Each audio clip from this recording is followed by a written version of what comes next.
Well, hello everybody. It's me, DH Thorne, coming at you live on this beautiful and weird Thursday night. Hopefully the stream is working. I'm not seeing certain things, so hopefully my sound technician lady will tell me whether things are working right tonight. Um, so let's see. Not hearing sound. Okay, that's what I was afraid of. It's very quiet, is what it is. But there is sound. It's very quiet. You think that's you? Because I'm. No, because I have it turned up and I'm still not hearing you. Hold on. Okay. Can you guys just let me know if you guys are hearing me? Okay, apparently we're having some issues here. Yeah, it's very quiet. That doesn't make sense because it's showing full volume on my end. I have it turned up on my browser and on my thing, and I have to turn it way up on my stereo, on my speakers. Yeah, it seems to be picking you up just fine when you talk. I'm watching the microphone bop up and down. Is this thing working or what?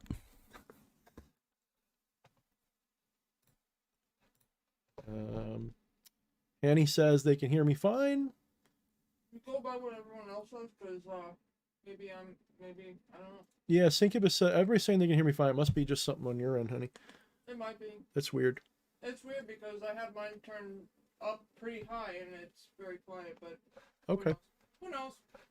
More technical difficulties. Anyway, what's up, everybody? Joffrey, what's up? 524. Hello, everybody. Christian Heinekinian. Time for another episode of Crazy Thorne's Conspiracy Theories. Atropa says greetings. Raquel Kelly says good evening, DH. Hello, all. Let's see. Everyone's saying they can hear me good. Good evening, brother. Howdy, all. I hear you just fine, DH, says Tommy Carson. Thank you, Tommy Carson. Kelly Meadows, hello and good evening, with the beautiful sign of the horns, the sun or star and the moon. And everyone's saying, yep, working good. Jay Baldeo says, hail, children of the night. What beautiful musics they make. Christian says, just like the Titan, don't forget to crush the subscribe button. Too soon, eh? Oh, we're going to be bringing that up. I think y'all know that I like a little bit of conspiracy flavor, so we will be bringing that up. And then orbiting red moon. I like that. It says hello with a key and a duck and some sparklies. That's a cool idea. George Coggins says greets from the hole. Joe Biden lurched. Ew, are you in his mom's pussy? Ew. I'm kidding. Yeah, so welcome everybody, George Coggins. I love it. All right, give me a second. I got to drink my disgusting juice here. All right, we'll see how much stamina I got tonight. It's one of those days, huh? One of those fucking days. It's been a fun day. It's one of those days. My wife got a new tattoo in honor of our son who is in the Navy. And it's pretty cool. Maybe she'll show it on a stream one of these times, but she just got it today. It's still healing, so she can't show it to you. It's all under bandage right now. But it came out pretty good by the look of it. Oh, yeah, Scranton. That's right, George. Yep. Yeah, don't forget the Finger Lakes tattoo on Hunter's back. Wonder what that's all about. We almost moved to the Scranton area, which you may have heard me talk about before, about in 2020 when, everybody was losing their minds over the COVID psyop. We had found a place. We were just about, it was a little above our price range, but we really liked it. And it was something about the area I did like. We called it Los Scrantos because it reminded me of GTA 5 when you're like coming down around the hill and you see the city sort of looming up, and you kind of see, it kind of reminded, we were calling it Los Scrantos. It just seemed to fit instead of Los Santos. We were calling it Los Scrantos. But I don't know. I like the area, especially around Honesdale and Hawley. They seem like nice small towns that aren't too small, and they're not too big, and they're not too this, they're not too that. But I don't know. I don't live there, so I don't know. Maybe I'm missing something. But visiting was very nice. And, I do like, Eastern Pennsylvania.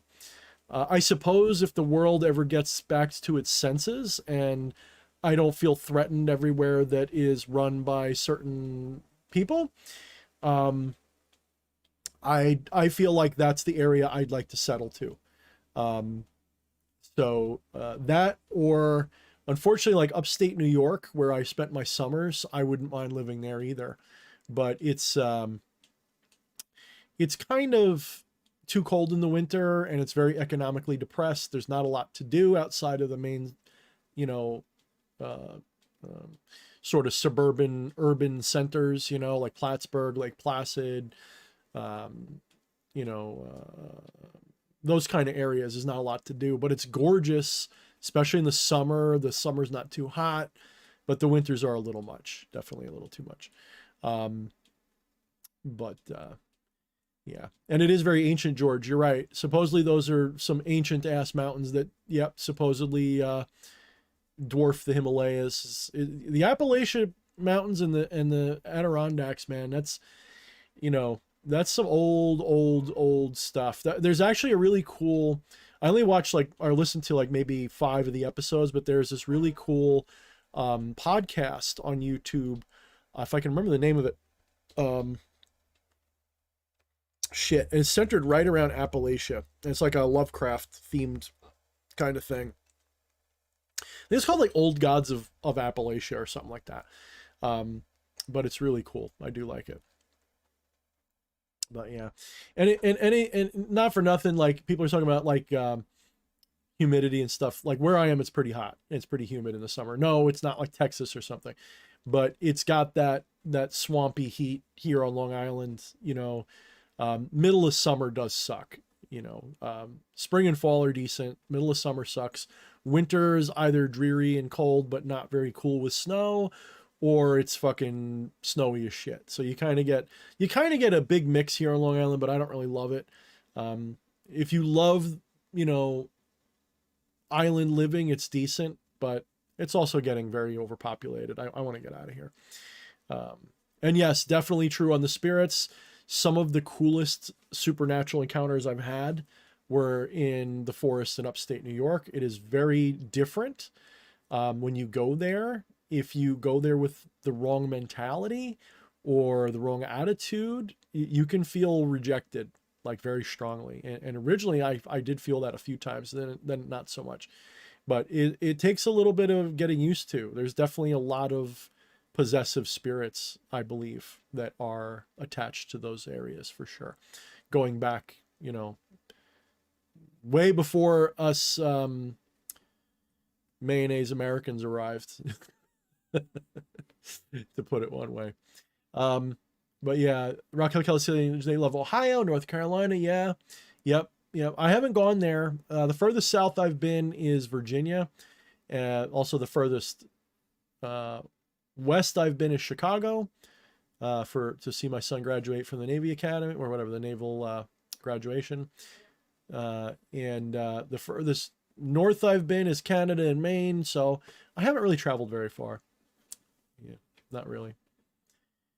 Yeah. All right, let me get back to some of these comments here. Glad everybody's got a good sense of humor.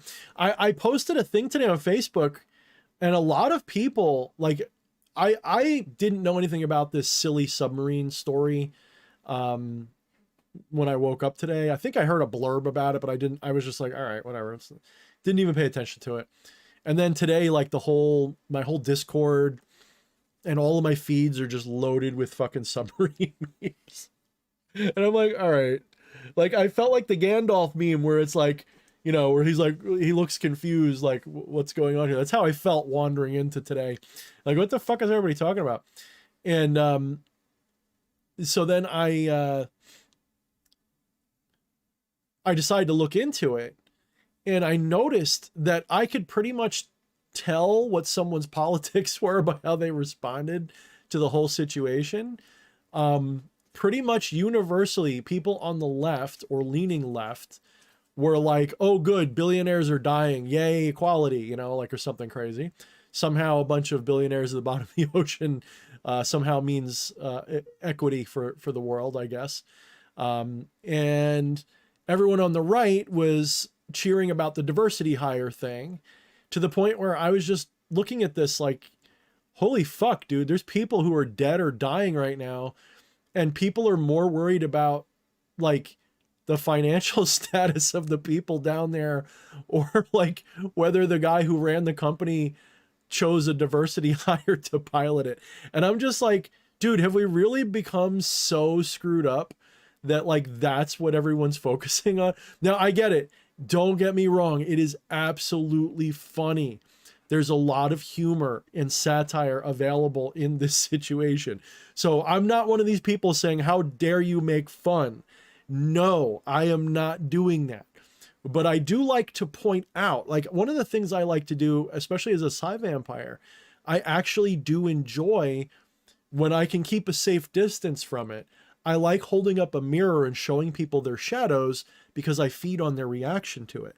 So when I'm holding up that mirror and pointing out, like, are you really this fucking callous that if someone's rich, you cheer when their life is in danger? Or are you this fucking divided and sick of wokeness that if someone says diversity hire, you cheer when their whole life is like wrecked? You know, like I'm not judging, but to me that seems really petty and weak. So I'm just like, all right, whatever. My whole point was like, if it turns out that like one of them was like a pedo Epstein Island guy, like sure, I'll be all on board with the cheering. But I felt like this was just a psyop distraction from day one. Like, not day one, but minute one. The first time I heard about it, I'm like, oh, so this is what they're doing to keep everybody's attention away from all of the shit that's dropping right now about, well, I mean, I don't want to sound like a broken record and get political, but all this stuff coming out about the fact that the DOJ protected Biden, the fact that the Wuhan lab leak was totally confirmed with specifics. And, you know, all of this stuff is, they're trying to keep the average person's attention off of it so that you're not worried about that. So pretty much everybody's sitting there going like, ooh, video game controller, ooh, submarine, ooh, you know, my billionaire, oh, my diversity hire. And people aren't focusing on the big shit that's actually happening. And a lot of people are rightfully pointing out, by the way, especially on the left, I want to give those people, because I don't consider, like, I'm trying to be less divisive, as you may know. I'm trying to be friendly with everybody who's got common sense and has the right foundational values of freedom, right? So a lot of people on the left are very right to point out, why are we fixating on this and not some other tragedies that are going on? And I get that. And I'll tell you why. The whole thing is, this was a perfect story, a perfect storm story to keep the average Joe Normie's attention off of the big picture issues. This is bread and circuses. Now, I just posted a quote because the Wall Street, was it Wall Street Journal? I think it's Wall Street Journal. They won't let you fucking read their articles unless you subscribe. So I had to go through a second source to get it. They have an article explaining that the US Navy already knew 3 days ago that the submarine imploded. They already fucking knew. And they played this off for the last, whatever, 3-4 days, like there was still hope. And the news was constantly like, we're hearing tappings, we're hearing thumping noises, maybe they're still alive. Oh, they could be anywhere. Oh, look at how stupid the guy is for the way he ran his company. Oh, did you notice that he had the diversity hire? So did you notice that they're all billionaires? Did you notice that one of them's a GOP donor and had it coming, according to, I forget which website, but that's literally an article that came out. Did you notice that one of the guys is working with the WEF? He's on their WEF website. Guys, this is all a psyop. All of it. I'm not saying it didn't happen. I'm not saying that people aren't dead now.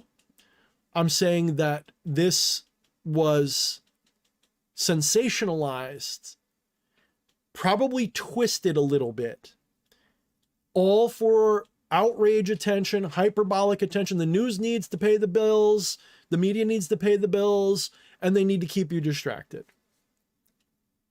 So all of this stuff has been taken completely off. All the big stories are like second page, third page, fourth page news. Tomorrow's going to be all submarine shit. You're not going to hear about how the DOJ sheltered Hunter Biden. You're not going to hear how Adam Schiff got censured and is about to be subjected to an ethics investigation, which will probably fuck him in the whole ass and expose a whole lot more shit. You're not hearing about Durham's various interviews right now. You're not hearing the truth. You're hearing about submarines. So I like to think that the people who watch my content are a little bit more on the ball than that. And it does appear that a lot of you guys are. So for those of you who understood from the beginning when they first woke up and heard about this today, that it's a psyop, cheers to you, and we'll probably never know the truth. So to those who died, we salute you. If you were good, may you rest in peace. If you were a child diddling Epstein Island fucker, then may you fucking rot in Davy Jones's ass crack. So.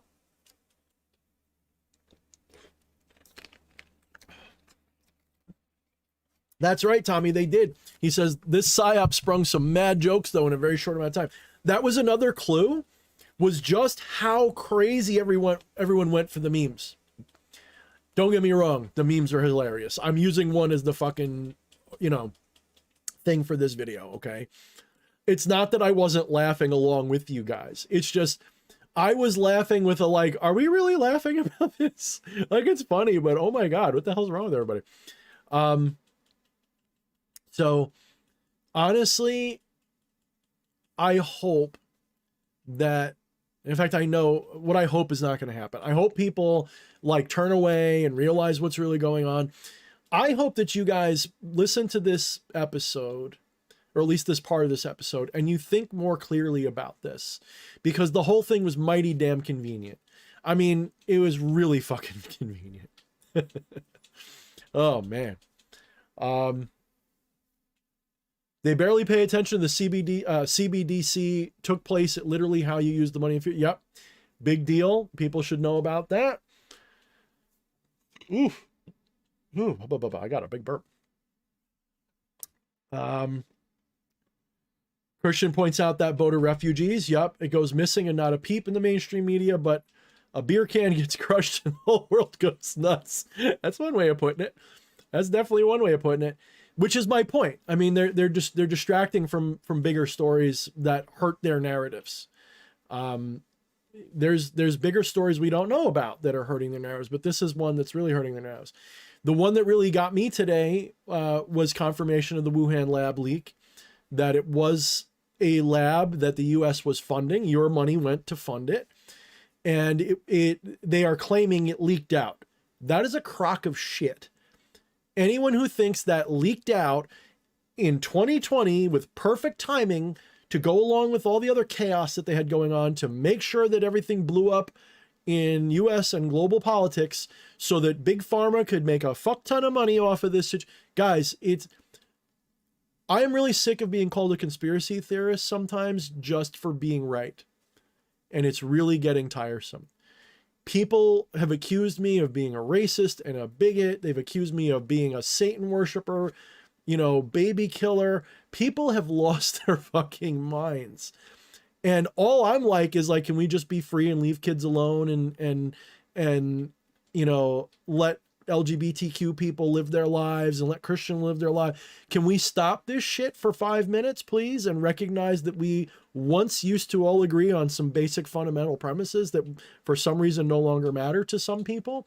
Like, we are literally letting the worst extremes of humanity divide us right now, and no one is stopping it. In fact, everybody, even people that I technically support, are pushing for that too. So, for me, I'll be glad when all of this shit finally comes to a head and is over. I think everybody will. But, at this point, I see myself as being someone who is like a voice in the wilderness telling you that this is insane. And I'm hoping that some of you guys understand, that when this is over, a lot of people, pretty much everybody on some level, but a lot of people are going to have a lot of regrets about how they treated each other over the last couple years, over what the fucking glowing box in their living room told them to be mad about.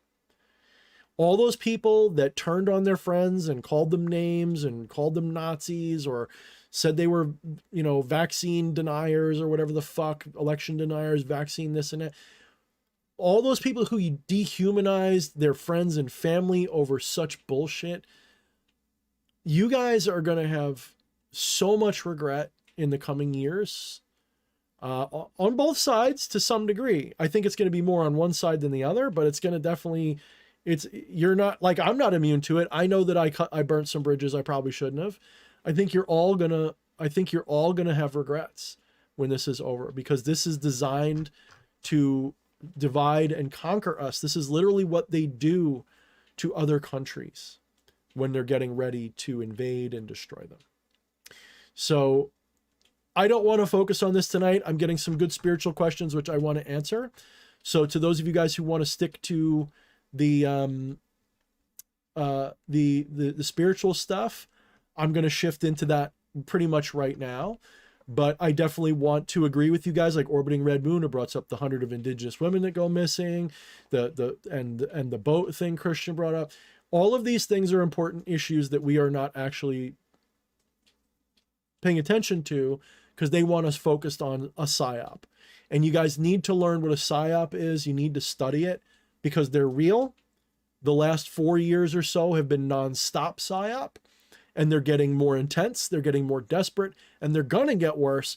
And by this time next year, I expect a lot of you guys to be literally carrying pitchforks and torches and fighting people in the streets. I'm not kidding. Not everybody, but somebody listening to me tonight or listening to this stream later will probably have to defend themselves from a crazy person on the street over the shit that's going on. So if you haven't already. So take my warning, guys. We are about to go into the fun part. This is America's Pluto return, the 250th anniversary. That is a huge deal. That's another reason all this is going on. You're right in the middle of the Great Awakening of the age of Aquarius. Saturn's about to leave Aquarius very soon in the next couple of years. It's all happening by 2025. Dude, so much is coming to a head right now. So much is going to be decided in the next, I don't know. I don't know exactly, but my gut says like the next 2 to 4 years, 2 to 5. So much is going to be decided that it's going to decide the next 500. And you guys you got to have your heads on a swivel, and you got to be skeptical, but skeptical of authority more than the people telling you to be skeptical of authority. Like in the past, they pushed everybody to be skeptical of people like me. And once upon a time, that was fine, because people who sounded like me 20 years ago, while we were right, there was no way to prove anything. We sounded insane, and it was easy to write it off, and you were better off just living your life. When I started to realize what was going on 15-ish years ago, at that point, it was starting to become more obvious, and now it is fucking obvious as fuck. You really have to have your head in the sand not to see it now. You really have to have your head in the sand. If you don't see what's going on some level, like I get it if you don't support the people I support, but if you don't get who the bad guys are really, right? Like you can be like, I don't like Trump. Okay, I'm fine with that. Like I get it. I totally get why you wouldn't. He isn't always my cup of either, So that's fine. I'm not here to like tell you to support Trump. But if you don't sit there and recognize the WEF, these corporations, the deep state, the federal government, the uniparty, if you don't recognize that stuff right now with everything that's happened over the last few years, I've got to question everything about your general sense of rationality. Especially if you consider yourself psychic or prescient. If you're somebody who's sitting there like doing readings for people and you're clueless about what's going on right now, I have questions. I don't think you should be doing what you're doing. I think you need to practice more. because this stuff isn't even a little hidden anymore. All right. So I saw some good questions. I want to skip. Where was it? There was definitely a good question. Hopefully the person's still here because they might have ran away when it got all political around here. But someone asked a good question that I saw, and I said I would answer it. Where was it?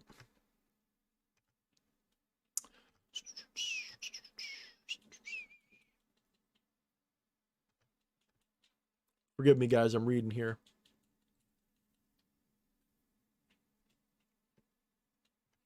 So Bao Min Nok Tran. I hope I'm pronouncing that correct. I am not familiar. I believe that's, if I had to guess, that's Thai, if I had to guess. What made a spirit? Does it like when human die young with a lot of emotion? So I assume the question is, you know, do ghosts basically manifest when human dies young? Now, I could run around the mulberry bush with all the non-dual stuff, which I may do, but understand first off, Bao, that I am coming from a non-dual perspective, which means I recognize that the fundamental nature of reality is consciousness, not material, not physical, not space-time. Space-time, physicality, and material are all emergent, holographic manifestations of consciousness in consciousness. So the fundamental nature of reality is consciousness. It is one, non-dual, all-pervasive consciousness. There is no material reality. Material reality is a projection. It looks like it's material. It feels like it's material, but it's all holographic projection of the mind. It is a non-dual, multiversal totality of being in which humans and other spirits are manifestations of that consciousness, which are animated by that consciousness. That is to say, they are illuminated by that consciousness. So that consciousness is fundamental. There are no other things. It is just all consciousness manifesting as what we experience. Now, in that model, down here in Maya, down here in the illusory material world that we experience, literally anything is possible. But we don't see it that way because of certain psychic resonances. We have, I use the term resonance analogously, not literally. I don't mean that you're literally vibrating like a lot of New Agers think. When I speak of vibration, I mean it in terms of something more metaphorical. So the psyche resonates with a certain materialistic frame of reference. It has everything to do with your egoistic delusion of separation. You don't realize your all-pervasive consciousness. You think you're this. You're not this. I can prove that to you rationally. I can prove that to you experientially, although it's a little harder to do because I can't make you see it. I can point you at it. I can ask you questions. I can guide you dialectically. I can give you meditations, but you can realize it. And intellectual realization is inferior to the Gnostic realization, which is a form of knowing. But the intellectual realization is useful, and it's a good first step. So what is a spirit? Well, a spirit is a complicated thing because it doesn't really exist, because consciousness is all that exists. But when we're talking about a ghost or a spirit or anything like that, imagine this. You have become convinced that you're this being. And you get really egoistic and you get really attached to the conditions of this being that's not real. You think you're this, but you're not. So you get really attached to it. And so when things happen, you don't know that this isn't really what you are. So you get very traumatized by it. Now that trauma has the effect of hardening and reifying the ego that much more. For most people, when they encounter challenges in life, those challenges create a dualistic perception. You think to yourself, I'm me and that's not me, and we're in conflict. That conflict, just like my hands clapping, creates the illusion of being, the illusion of separate being, the illusion of us and them, because you need two hands to make a clap. In the same sense, you need a self and an other to have a conflict. So when you're experiencing conflict, it's not really conflict, it just looks like it. So when you're experiencing conflict, it causes traumatic attachment to things. This attachment means it's that much harder for the psyche, the individualized delusion of soul, all of this. It makes it harder for consciousness and for that to end. When you die filled with attachments, you don't die, but when you witness the death event, you are so attached to yourself, that person you think you are, when I say yourself, you can't let it go. And you'll spend the rest of your time, shall we say, as an incarnate being. You won't have a body, so I guess you'd be discarnate, but I use the word incarnate anyway. When I use the word incarnate, I mean you have an egoistic identity, okay? So when you abandon that traumatically, you're so attached to it, you cling to it, and you reify yourself, because you've lost your physical attachment. There is no physical, but you've lost the physical attachment, because that's dead. It's spread out all over, the atoms are breaking down, the physicality is breaking down. There's no more body to be attached to, but there is the subtle body. So in non-dual teachings, you have the 5 koshas. You have the food body, the physical body. You have the subtle body, you have the energy body. You have all of these different layers. You have the intellect, you have the bliss sheath, and then finally there is the emptiness, consciousness, which is illuminating this thing, okay? So when the body goes kaput, if you're still attached to it, that means you're going to be attached to that subtle body and the energy body and all of these different layers, or these different sheaths. You're going to be attached to those, and you're not going to let them go. Even someone who has had non-dual awakening doesn't let go of these things readily. That's part of the challenge of enlightenment. See, enlightenment is not a permanent, and it's not a temporary. It is all pervasive as consciousness. Part of your being is enlightenment, but it's sheathed, it's veiled by delusions. So until you have completely given up all of those delusions, you remain in a state of suffering, shall we say. Now, there's nothing wrong with that. I'm not a right-hand path non-dualist. I'm not here to tell you that your goal in life is to transcend this and never do it again and escape. I think that's fine for some people. That's a game you can play, and it's a valid game to play as divinity, but it's not the only game in town, and it's not better or worse than any other game. Samsara is the game of Brahman. It is the play of Brahman. It is what it's doing to entertain itself. And there's nothing wrong with it. You can, if you feel a sense of attachment, don't be ashamed of that. That just makes it worse, in fact. Just be like, hey, I love this person that I'm witnessing as myself. I love D.H. Thorne. I love my wife.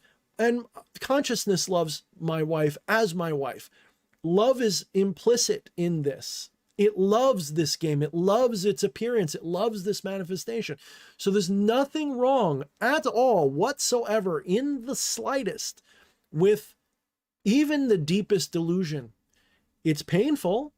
It equates to suffering, but there's nothing wrong with it. There's nothing morally wrong with it. There's nothing objectively wrong with it. It is an option. But because people at certain points, that attachment, they will cling to incarnation. And this can cause, again, I'm being metaphorical a little bit here because I have a slightly different view, but I'm telling you what the down here understanding is. I'm not talking the lofty talking like from pragmatic day-to-day incarnate experience is what I'm talking about. From the incarnate perspective, that attachment means that there's going to be a certain interaction that happens. You will feel the presence of a disembodied being. You will, as a disembodied being, be perhaps vengeful and jealous of those who still have bodies, or maybe you just love somebody so much you don't want to leave them. That's all one way of approaching this. Now, again, from my more lofty perspective, even the sense of cause and effect in the usual sense is illusory.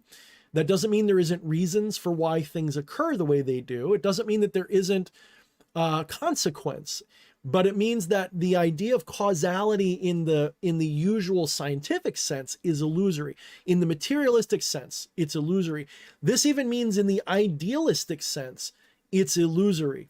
But just because it's illusory doesn't mean it's not representative of something real.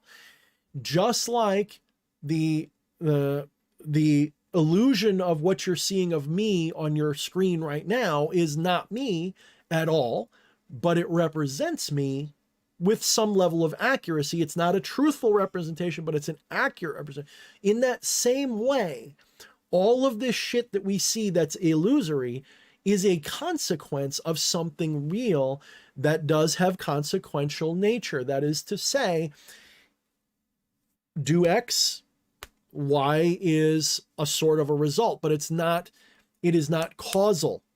It is more psychological or psychic. It is not causal in the material sense. It is because your psyche is attached or follows that pattern of incarnate behavior. So as you transcend the materialistic delusion, in theory, you will not be necessarily trapped or whatever else. You will be liberated, theoretically, in life or after, from all of this.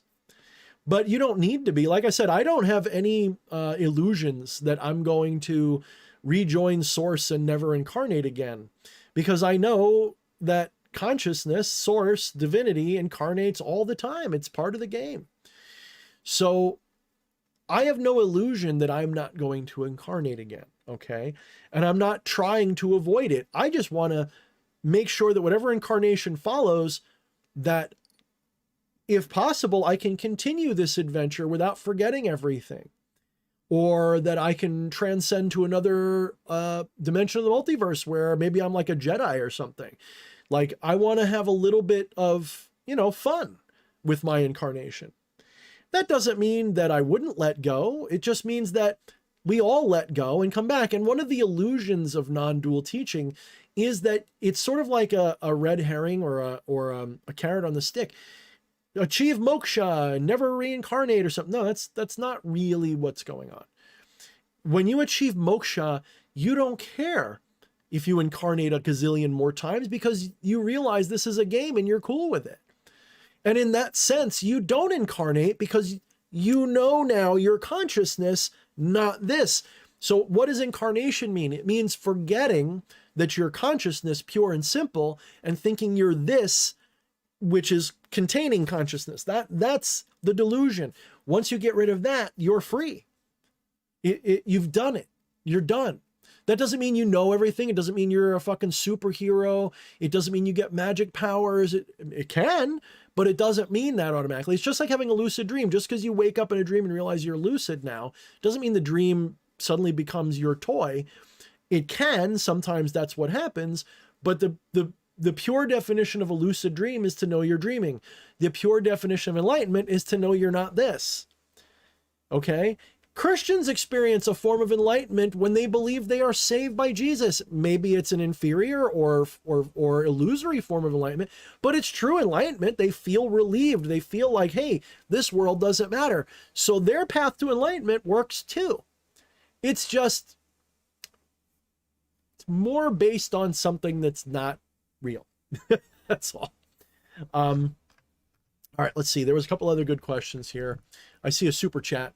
I'm going to guess by the 4.99 that must be Jay Sauber. Yes, brother. What's up, Jay Sauber? Thank you, my friend. I am appreciating you as always, my brother. Thank you. All right, let me scroll it around here. George Coggins, we used to have call-ins all the time, but I lost Fleshy as my sidekick. He's too busy, so I don't have him on very often. Yeah. I did used to take call-ins. They were fun, but sometimes they kind of went nowhere. So I might do them again at some point. I really need like a sidekick to do my back end shit while I'm doing this.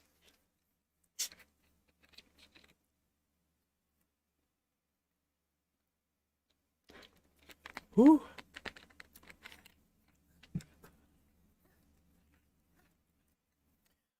Yeah, Virginia, Raquel Kelly brings up Virginia. She loves Virginia. It is pretty down there. It's a little hot, though.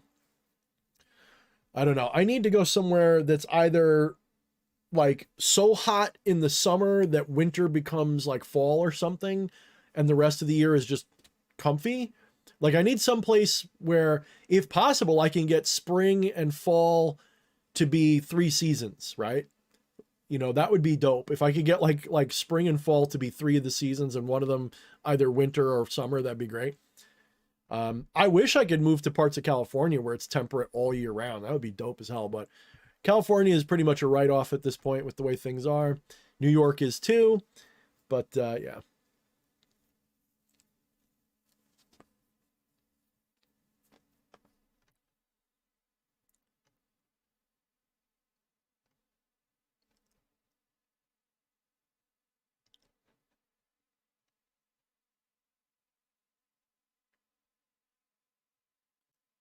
I'm reading y'all comments, guys. Give me a minute.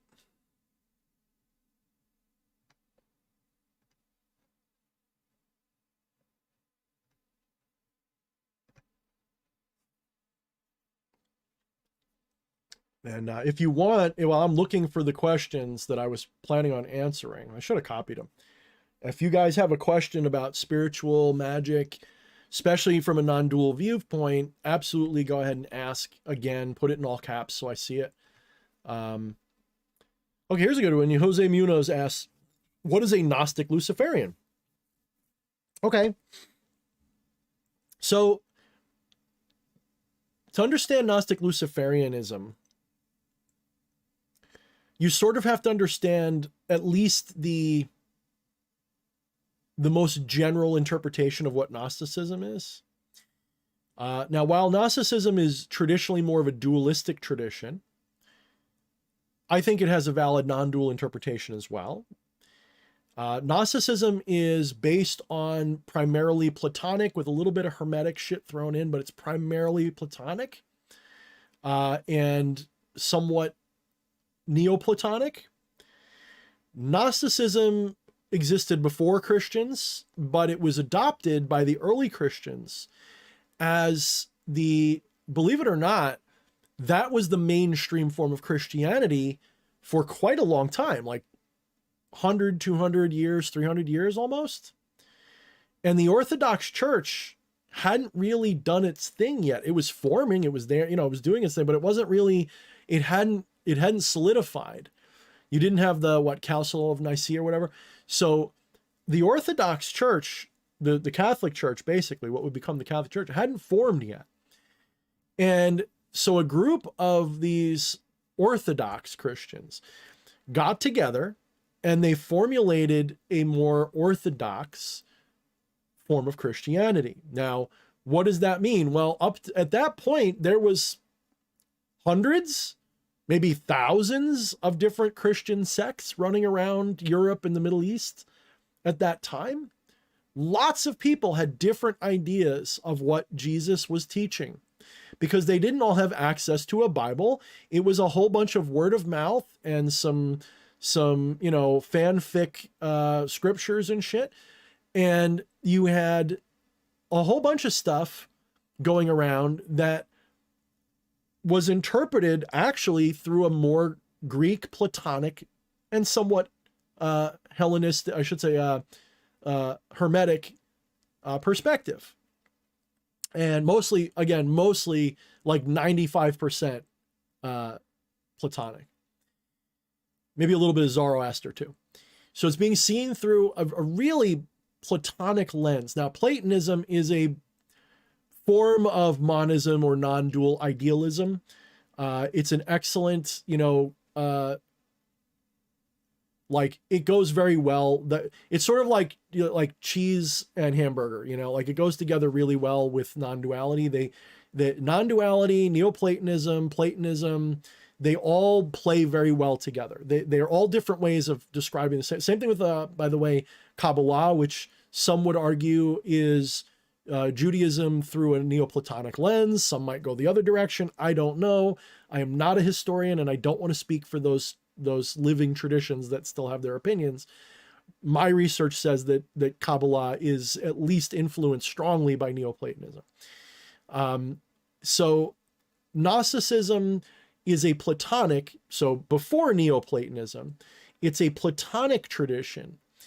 And it uses terminology common to Greek philosophy at the time, and uses, after the Christ event, uses Christian mythology and inserts it into this cosmology, if you will, of a divine source or the monad emanating via layers of emanation, these aeons, which are like ultimate angels, right? They're both a being and an entity, if you will. They're a dimension of being. So similar to the Kabbalistic emanations, almost exactly, in fact, in some traditions.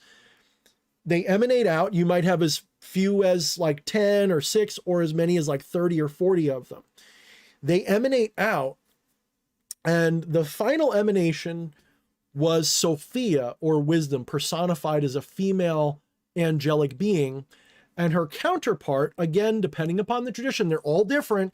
This is why it's a little bit difficult to hear. Her counterpart was, and this is where it gets interesting, most Gnostics would have called it Lucifer, or might have called it Lucifer, but they didn't mean devil, they meant light bringer, because that's what the term meant back then. It didn't mean devil analog, it meant a light bringer. And according to the Gnostic tradition, after the Christ event, the Jewish tradition, the Old Testament, was a story about an evil entity, which they called Yaldabaoth, or the Demiurge. Now, Demiurge means artisan or architect. This is why in the movie The Matrix, by the way, the Matrix movie is basically like a little bit, it's basically a lot of Gnosticism, a little bit of Neoplatonism and non-duality screwed together, presented in a technological format rather than a spiritual one. All the metaphors are there, though. So you have this architect, which this Yaldabaoth, this Demiurge, is the corrupted son of Sophia. Now, Sophia, every one of these aeons emanates their own individual, like, so you have the divine monad, which emanates the first, aeon, then that aeon emanates another aeon, and so on, until you get to Sophia, who emanated a corrupted entity called Yaldabaoth, or the Demiurge. Now, some traditions say that this happened because Sophia did not mate with her intended partner, because supposedly all these aeons had a male and female pair. One analogy, by the way, if you ever look up some of the visual symbolism, like the sun dogs, when you picture the sun with like the two little dogs on the side based on the whatchamacallit, the atmospheric conditions, you'll get what's called sun dogs or moon dogs. In a way, that's a symbolic thing to the Gnostics. So you had the male and female aeon that are supposed to come together and pop out another aeon. And this is supposed to repeat ad infinitum. And each one is, so the monad is perfect, and each aeon is just a little bit less perfect. When we say less perfect, we don't mean they're evil or broken or bad. It's more like they're less clear, they're less bright, think of the way light, when it emanates, it gets dimmer from its source, right? Because due to the inverse square law, light tends to dissipate like any other form of, radiation. So it gets dimmer. And so the ancients used that as a metaphor. When the divine emanates reality, the further you get from that divine source, the more flawed or dull or less divine it is. So it's less perfect. However, Sophia was supposed to, according to this one tradition anyway, mate with her counterpart to produce another halfway decent aeon after them. But she didn't. She took it upon herself to manifest, to emanate an aeon without her partner. And this came out as this deformed monster, which is often, it looks like Leviathan, it looks like a dragon, it looks like, it looks like a lion-headed serpent dragon, in the mythology. If you look it up, look up the demiurge, the picture of that. It's pretty familiar, kind of. Like you kind of look at it and go like, oh yeah, why do I feel like I've seen that before?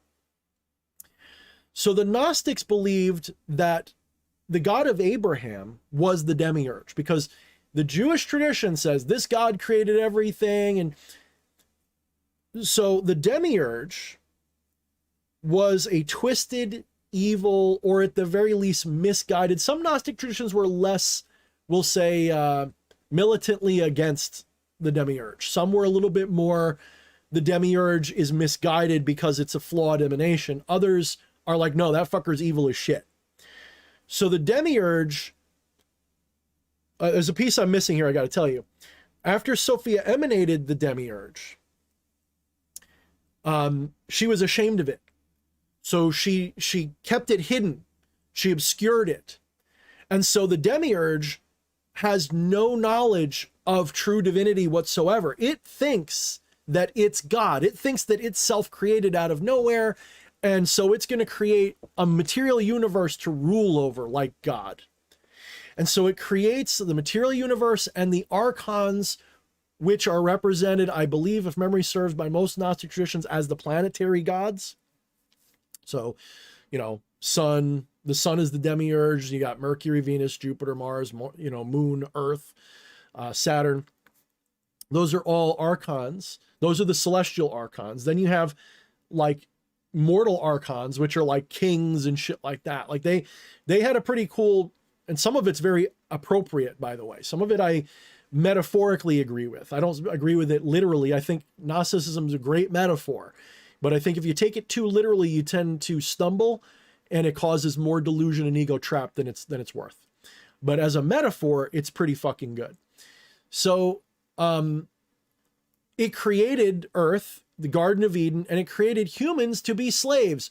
Where have we heard this before? Well, this is also, I don't know if these people had any knowledge of the Sumerian myths, but it's in the Sumerian myths almost the same idea, which makes it kind of creepy if you think about it. Like, where did this come from? Like, did they know?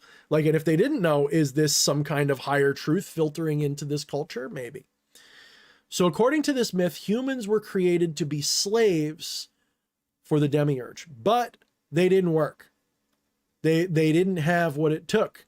They had no life spark of their own. So they managed to trap, according to one tradition, Sophia within one of the bodies, rape the living shit out of it, and in so doing created the human race as it is.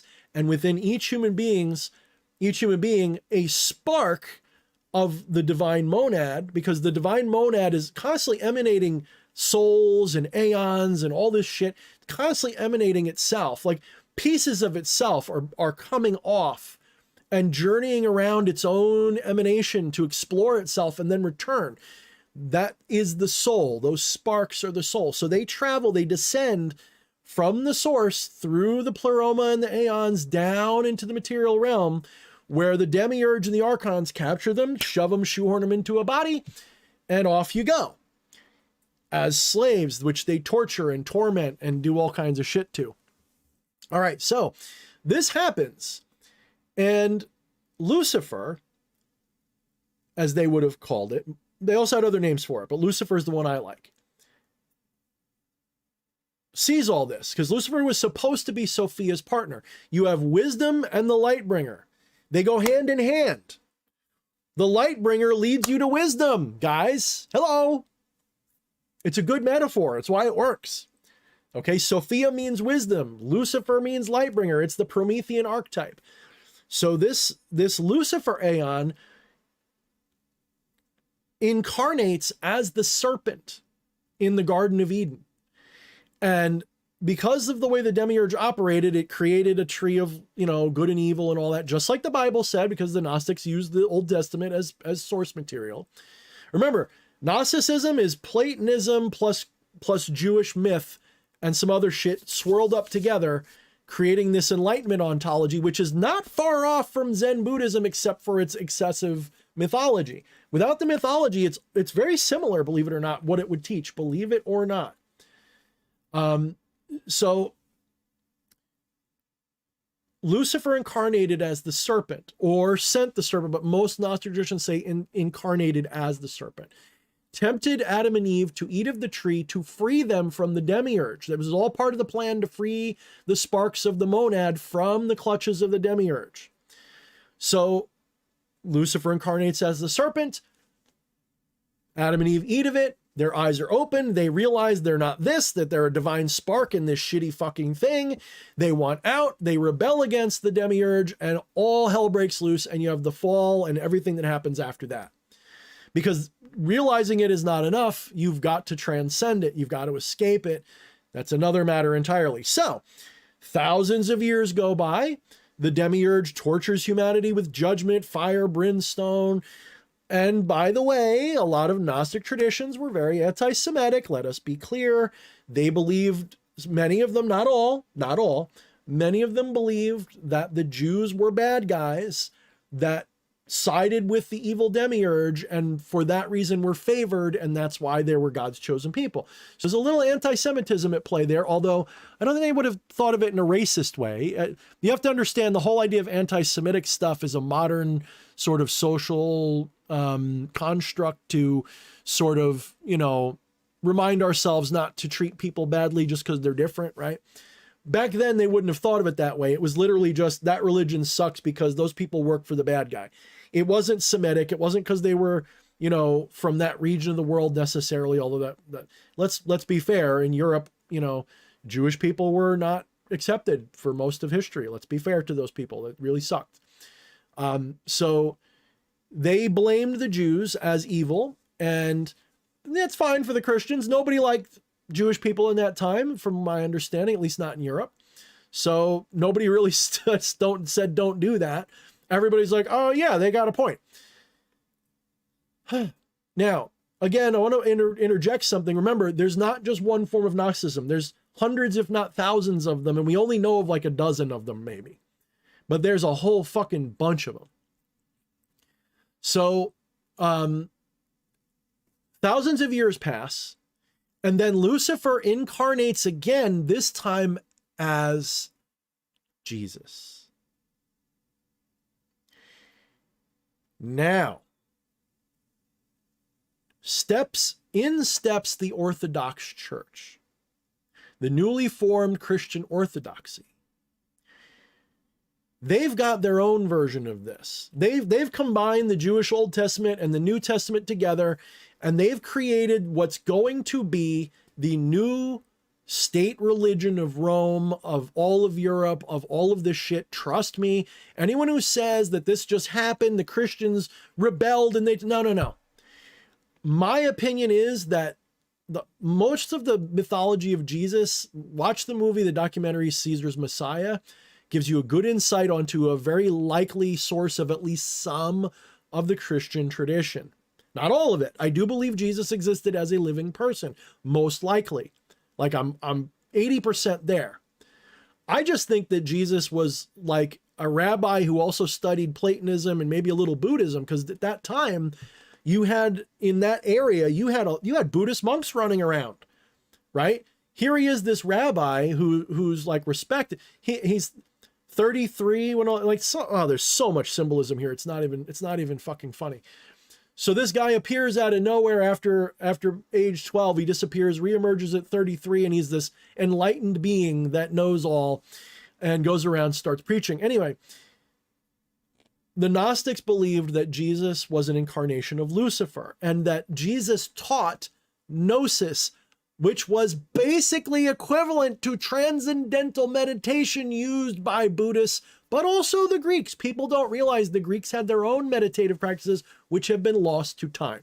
If you study the works of Plato and you learn about Socrates or Socrates, however you're supposed to say it, when you learn about the ancient philosophers, it turns out a lot of them meditated regularly. What did that mean, though?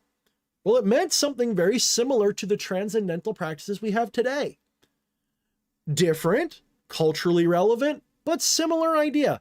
They would meditate, achieve Gnostic states of mystical union. Trust me on this. This is all throughout the subtext. If you read about Plotinus, he was big on the mystical side. He I don't know if he believed in magic or anything so much, but he absolutely was into the mystical shit. He believed it. It wasn't just ontological philosophy for him. It was mystical too. So, and by the way, at the time, Jewish people were most likely doing things like this as well. They found evidence, for example, of cannabis in the Holy of Holies and other substances, which when taken in a meditative state will send you almost as far as like DMT, speaking from experience. I haven't done the other one, but the shit that I've experienced while going through deep transcendental meditation, using a little bit of chemognostic assistance, woo boy, you can go far. I mean, you can literally have out of body, you can do the whole shebang, because it just aids you in letting go. It just relaxes you. A little sativa will wake your brain up, but your body will fall asleep, and you can have that out of body interdimensional journey. Maybe not as vivid or as wild as DMT, but maybe close. Just my opinion and my experience. I think everybody's different. By the way, don't do drugs. It's wrong. It's bad. It's YouTube. We can't recommend those things. I'm a bad boy for doing it. Don't listen to me.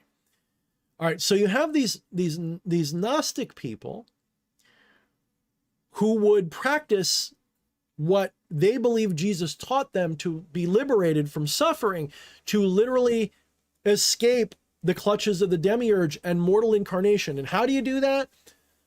You reconnect with the divine source, the monad, the true God, which you are a part of. You're not. So it's a dualistic ontology in the traditional sense, but it's a dualistic ontology that has a reunion non-duality element to it. You are separated from the divine, but you are still part of the divine, if that makes sense. So a lot of people classify it as dualistic, and it is, but I think an argument can be made that it's non-dualistic as well. If you compare Gnosticism with certain Hindu traditions, they're not that different. Like, I would say that Gnosticism and Vishvadvaita, the qualified non-dualism, they're pretty close to each other in a lot of fucking ways, at least in the metaphysics. Maybe not in the myth, obviously, but in the metaphysical, very, very similar. And I would also like to point, well, I'll come to that later. So, the Christians form the Orthodox Church, and they've got a problem. The Orthodox Christians have their version of this, which they've concocted, they've assembled. They use fucking astrology and numerology and gematria and all this shit to concoct this thing that is really, and they corrupted whatever teachings were of Jesus. Remember, we don't have any original anything. We've got texts that were all written sometimes over 100 years after the death of Jesus that are used as canon in the Bible. So these are oral traditions at best that are put into written form around the year 100 AD. It wasn't even 100 AD yet. They didn't even come up with that yet. So around 100 years after the death of Jesus, you have these writings that are being passed around, and there's perhaps thousands of different editions of them, by the way. So what the church does is they gather them all up, and they created a canonical book that they agreed was the right one. But they still had a problem. They had all these Gnostics running around who had a completely different interpretation of it. And they were far more numerous than the Orthodox Church at the time. So they had to wage a propaganda campaign against the Gnostics to stomp them out, to stamp them out of history. So what did they do? Well, they invoked a term called heresy.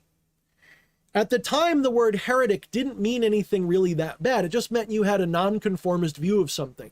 It just meant you were unorthodox. That's literally all it meant. So, the Gnostics had this unorthodox view because the Orthodox Christians had their view. The Orthodox were the bigger minority.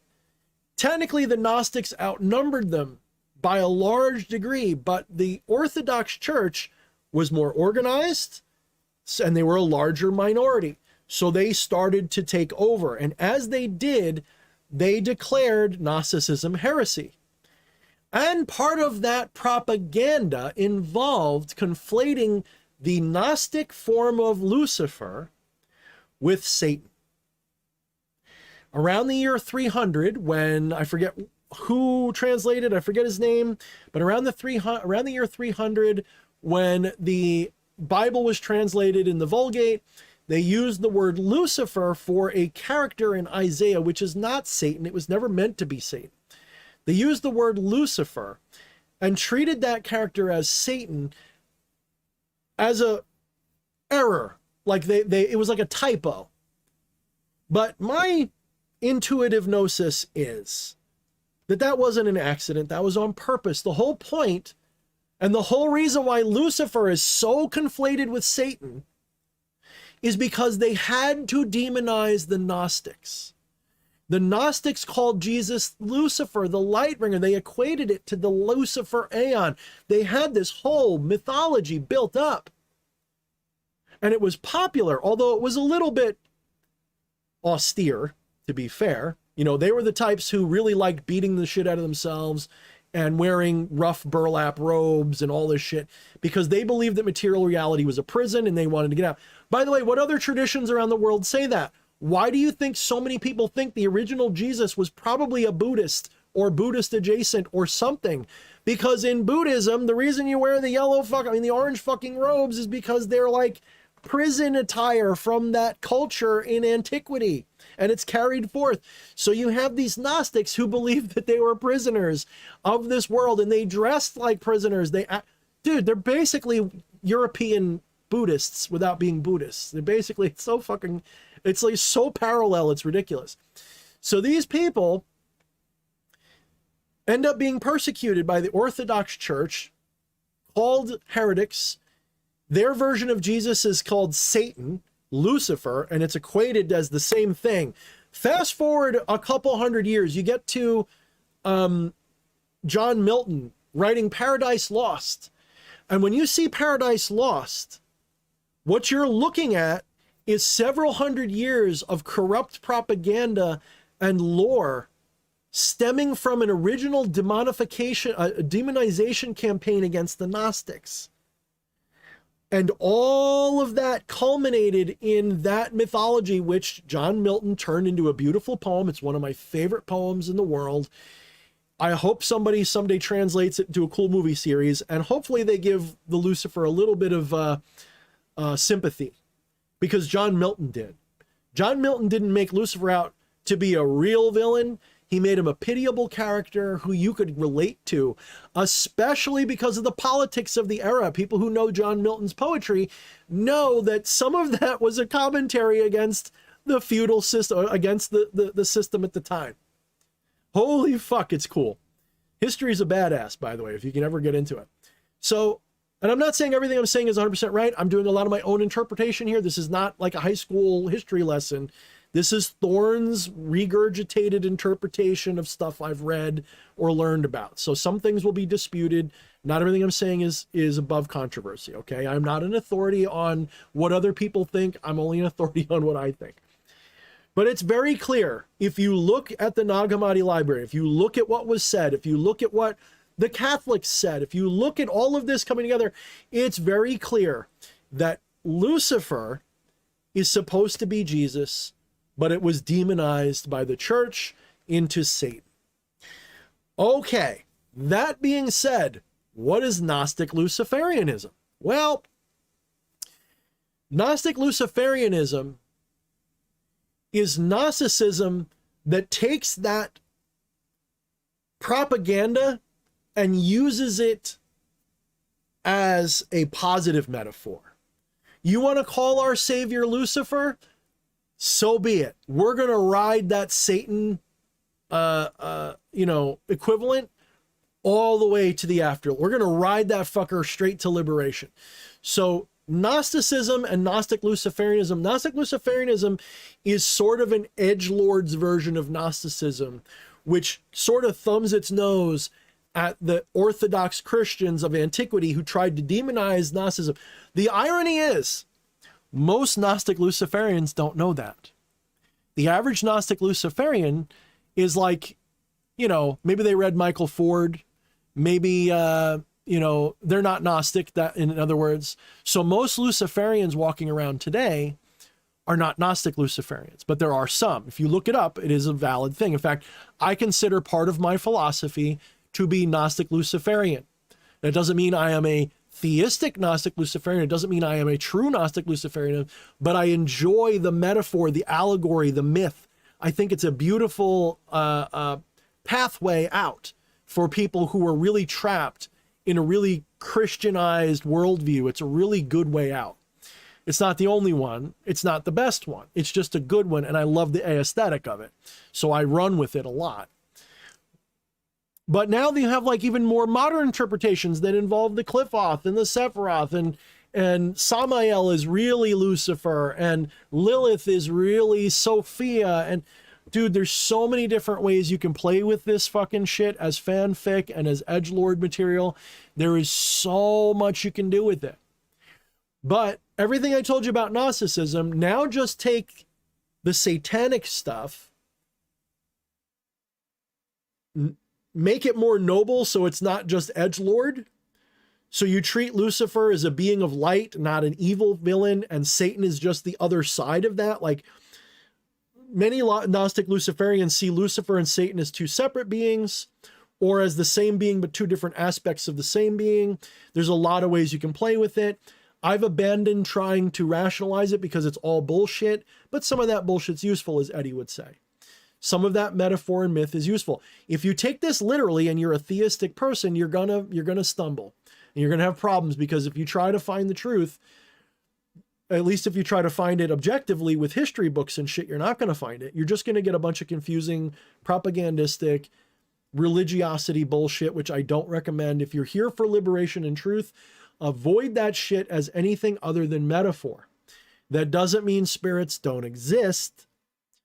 It's just that they, like you, are illusory. When I say you, I mean your embodied, subtle body, energy body, mental body, bliss body, all of these different sheaths. These things are illusory. They're not really real. They're just what consciousness looks like to itself in this incarnate state. But you can, because within divine consciousness is the essence of all things that manifest as things. Because there is an essence which manifests as all things, there's an essence for Zeus, an essence for Yahweh, an essence for Yaldabaoth, an essence for Sophia and Lucifer, and they're all real spiritual entities that can have self-awareness just like you. So, this is why I get into a little bit of a conflict with theistic people, because they think what I'm saying is atheistic. And an atheist will identify with me because I say a lot of atheistic things. I am not a theist. I do not claim to be a theist. I haven't been a theist in more than 30 years. I am anti-theist. Okay? I'm not atheist. I'm anti-theist. Like, I don't think you should treat anything as God but consciousness. Consciousness is God. Everything else is a personification thereof and therein. And the personifications, this is why it says in the damn Bible, did I not tell you, you are gods? Is it not written in your own scripture, ye are gods? Isn't it written into Psalms? Isn't it written in the New Age, in the New Testament? Of course it is, because each one of us is no less than any other deity. We are all personified incarnations of the divine. Are we as grand as Zeus? Maybe some of us think we are. Maybe some are. Maybe some aren't. But essentially, we are the Most High. All of us, consciousness, not this. This is an illusion happening in consciousness. You're not this. You're watching this within yourself. This is like a dream. You're not the dream. You're the dreamer. In fact, you're not even the dreamer. You're the dreaming. The dreamer is a noun. You're the dreaming. You are that which just whoop. Like you're so it's so ineffable. But you're that. And it's obvious. Once you have a non-dual awakening, I don't mean an intellectual one. The intellectual one is a stepping stone. It opens the door. But once you go through it and you fully go, oh shit, I'm consciousness. I'm not D.H. Thorne. Once you have the complete and full wake up, it's like the whole thing reverses. I don't feel like I'm looking out into the universe anymore. I feel like I'm looking into myself when I look at the heavens. I'm not looking up in the sky. I'm looking into me. And it's even worse than that because there is no out there. There is no far away. It just looks far away. There is no movement. Nothing moves. Consciousness does not move. Things appear to move in consciousness. Spirits appear and disappear in consciousness. They are not real as consciousnesses. Consciousness is it. Consciousness is the divine. Consciousness is the ultimate. Call it Brahman, call it the absolute, call it Allah, call it God, call it Yahweh. I don't give a shit. That's what it is. Call it the monad. Call it your Aunt Sally. That's what it is. In fact, if you understand, that's why in rabbinical tradition, you're not supposed to name God, because God is an impersonal thing. It's an ever-present consciousness. The ancients knew what non-dualists. So here's the thing: around the year 300 or was it 600? I forget. Shankaracharya basically took his own teachings that he got from his teachers and codified them as commentaries of the Vedas and the Upanishads, and off we go with the official Advaita Vedanta interpretation. But that interpretation is just an update of older interpretations that pre-exist everybody. And probably the first non-dualist was some dude in a cave high on mushrooms, right? Like 100,000 years ago. Like, this is not a new thing. It's just we've developed teachings for it that are better and better and better. Now we're at the point where it's almost a fucking science, and you can wake people up in a very short amount of time. If I could sit with you for a while and really analyze and work with you, chances are, I'm not saying I could cause it to happen or it's definite, but there's ways, there's arguments, and then there's techniques to use after those arguments. People can wake up in a short amount of time. You can realize your divinity very quickly. The problem is realizing it, even in the Gnostic deep sense, is not enough for you. You need to integrate that now. It's like realizing the truth, but now you got to live it. Gee, what does that sound like? It sounds like being born again or something, doesn't it? Holy fuck, it's pretty obvious that Christ was almost certainly, if he lived, was almost certainly influenced by a combination of what we would call today Talmud or Kabbalah, and probably Buddhism, probably old school Buddhism, and Hinduism. Because at that point, non-duality wasn't formulated as Advaita yet. It was there, but there wasn't like this real tradition yet. But it was, you have to understand, go back far enough in, Indian spirituality, it was always there. It just wasn't codified. It wasn't really solidified out of the commentaries yet. Remember, the Vedas, the Upanishads, they don't say what non-duality says. Non-duality is an interpretation of the Upanishads and the Vedas. They're not, like the Upanishads doesn't say everything is non-dual, everything is the same consciousness. It alludes to it with poetic metaphors and shit that were meaningful to the people of that time. Just like you can have, if you're smart, you can actually read the Bible and walk away with a non-dual interpretation of that if you want to. I've done it a little bit. It's possible. It actually solves a lot of the major fuck-up problems with the Bible, both Old and New Testament, to do it that way. And then when you realize that the original Jewish tradition was, I believe, monist. I don't want to speak for them because I'm not Jewish, okay?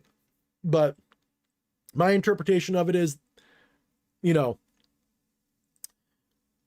the Holy of Holies, they knew that it was one all-pervasive divinity consciousness. I believe. That's my belief. So it wasn't antithetical to what Jesus would have been taught as a rabbi. Now, you get into a problem here because the Pharisees were giving Jesus shit for this. And I don't know why. I don't know enough about that culture or that tradition or that lineage to know. It does seem a little bit odd, but it's probably because he was teaching a different version, a different, mixed with some Buddhism and shit. He's probably teaching things that they didn't like because it was taking power away from them, and they were having a big problem with Rome at the time. So they probably had a reason to be pissed at Jesus, okay? Doesn't mean that they was right or wrong. I'm just saying they probably had their reasons, and a lot of it was probably just corruption. Let's be fair. Power structures don't like it when you come along and say you can be free of them.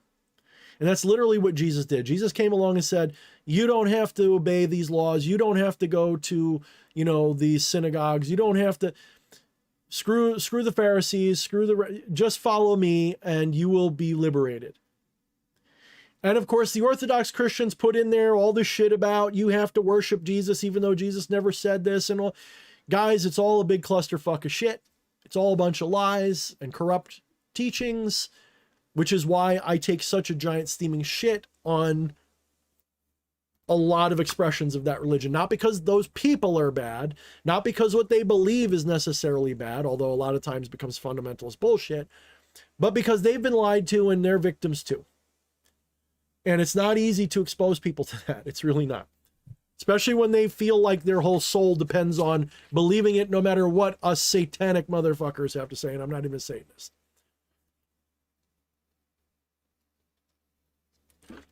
Okay, Jose Munez. I hope that answer was solid enough for you. I recommend, again, that you go and do your own research now and find out if what I'm saying resonates with what you find or if you come up with a different explanation. But Gnostic Luciferianism is a modern thing. It is an edgy kind of interpretation of Gnosticism. It treats Jesus as Lucifer, as an incarnation of Lucifer or a long lost brother therein. There's all different versions of it. Of course, it is Luciferian in the philosophical sense as well, which is very, by the way, libertarian. Libertarianism and Luciferianism are basically the same thing. It's just that libertarianism is secular Luciferianism. Luciferianism is a spiritual form of libertarianism. They go together perfectly. It's no wonder that I'm both. They really go together perfectly. All right. So hopefully that was a good answer, and I hope you find out more, and I hope you enjoy the journey of finding out, because there's so much cool shit to find out about that. If you've got the stomach for studying like 10,000 different Gnostic, perspectives.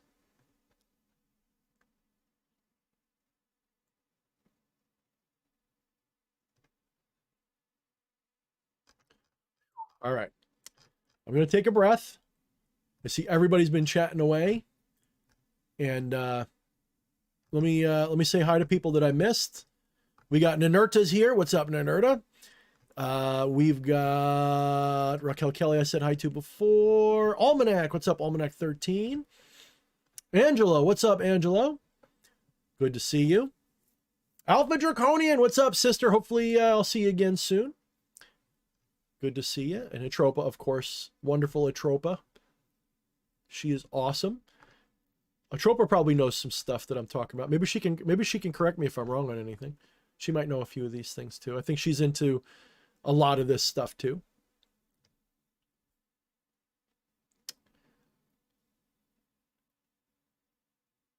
Christian Heineken says, if Jesus was clickbait, quote, Pharisees hate that you can do this one weird trick.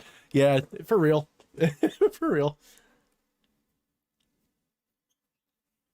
Jose Munoz says, I always felt like Gnosticism and Luciferianism could go hand in hand. This makes so much sense. It makes perfect sense. In a lot of ways, the edgy update of Gnosticism in the form of Luciferian Gnosticism is a worthy update. It's probably exactly what you should do. Probably exactly what you should do. And I'm a fan. Absolutely a fan.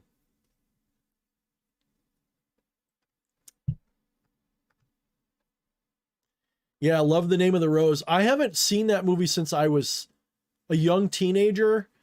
And at the time, if I remember correctly, the movie kind of skis me out a little bit with some of like the sex shit that was in it. It was like a little bit like, what are you doing? That's kind of gross and weird.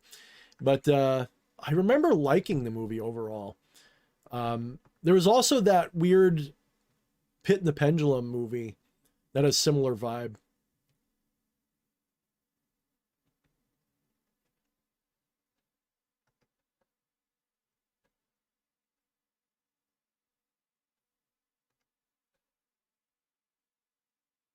All right. So this might be a slightly short night tonight. I think I'm going to go for another half hour, but let's see what we get into.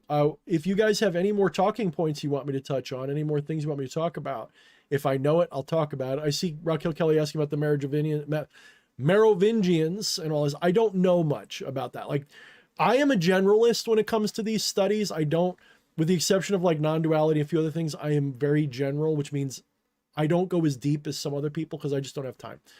But there's absolutely, yeah, there could be a connection there.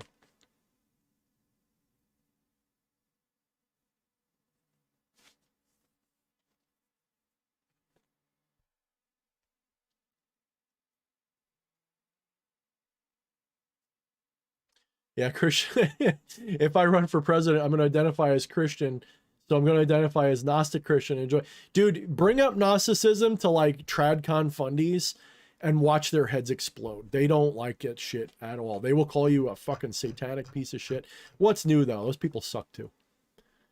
Can we just get all of like the fundies and the woke assholes to just go on a submarine, go looking for the fucking Titanic, please? Can we just do that? I'm really sick of these divisive fuckfaces. You know, look at how many people, like I said, like I sometimes say, not to bring up, you know, dirty laundry, or, you know, me and Christian had a little falling out for a minute there. And a lot of that was primarily because we were both being yanked apart by the extremists in our own group that we listened to. It wasn't because we didn't like each other. It wasn't because we didn't agree on most fundamental issues. It was that we were fucking dragged apart by extremists on both sides of the fence that we identified more with just because of a tribal mentality. Were we right or wrong? Doesn't matter. I think that people learn and change. So it's like, I don't think, you know, I think this shit's insane, and we've got to step away from it. We really have to. We got to find a way out. We got to find a way out of here. Said the, oh shit. Come on, brain. Fucking, I can't remember the dude's name. He's one of my favorite musicians. Fucking, hey honey, who did Purple Haze? I can't believe I can't remember this shit. Anyway, I must be tired. My brain's not functioning. Alpha gives me a $4.99. Thank you, DH. Hell yeah. Thank you, Alpha. I appreciate it. What are your thoughts on working the Qliphoth? Asks Orbiting Red Moon. Okay, so I haven't touched the Qliphoth myself. I'm primarily a non-dualist and a little bit of Neoplatonist and all that stuff when it comes to my fundamental metaphysic. However, yes. Probably my favorite, and well, really the only book. Jimi Hendrix. Thank you guys. I'm really dumb. That's just me. It's my, that's why I don't use thoughts. I just run with things. Anyway, probably my favorite and main book that I've used to study the subject is this. I think it's a really excellent starting point. One of the best ones. I know also Travis Magus swears by it as well, so I concur with him. Not that I'm an expert on all the books on the subject, but I love that book. I love that explanation of it. It's far better than what I've seen in other books that I've read. I'm sure there's maybe better versions, but I love that version. What's the Qliphoth then? The Qliphoth is the shadow side of the Sephira. So it's everything that the Sephira represent, but basically the shadow side of it. So if you're talking about, oh, I don't know, the energy of Mars, right? Mars can have a positive quality, the warrior, the doer, the action taker, the risk taker, the force that pushes through things and gets things done. But it can also have a dark side. It can have aggression, wrath, destruction for no reason, mindless shit like that. So the Qliphoth is about that when you're talking about that. It's basically a way to do shadow work. Now, you can turn this into a whole butt-fuck ton of theistic rambling superstition if you want. I don't recommend it. A lot of people are like all hung up on the deities that run the different, you know, Sephira and Qliphoth. Okay, that's an avenue you can take, but people turn this into superstitious theistic BS. This is a diagram. This is a the tree of life is a fucking thought form diagram that is meant to help you relate to these concepts, which are unrelatable, at least in the usual sense. You need to have them like this. It really helps. Just like non-duality has its teachings in different ways that sometimes are reminiscent. The problem is that these books, these traditions are not meant, in my opinion, to be taken literal or as, like, don't confuse the map for the territory, right? That's a very famous saying. And I just saw Made in Liberty says mind map. Exactly. It's a map. It is not reality. It is a map of consciousness. It is a map of divinity and consciousness. That's what that is. That's what the Sefer on the Cliff Off is. It is a map of divinity or a map of consciousness. When you understand that and don't take it literally, it will serve you like a fucking lightsaber and the Force itself. Like, it's really big juju. It's really powerful shit, but you've got to treat it that way. If you treat it as literal, like, oh, I have to travel through the different Sefer, I have to travel through the different gateways, like literally, like I have to literally like go through these tunnels and arrive in these spheres and fight this spirit. Dude, fucking drop the fucking LARPing, man. It's fine as a metaphor. It's fine if you want to visualize it that way, but don't take it literally. My advice to everybody who's doing anything spiritual with magic and tech and all this shit, do not take any of these things literally, ever. Literalness in spirituality is death. That's how you get fucking creationist Christians that take the Bible as literal truth, that the earth is only 4,000, 5,000, 6,000 years old. Avoid that entirely. This is why I am very adversarial to the superstitious and theistic people who follow me.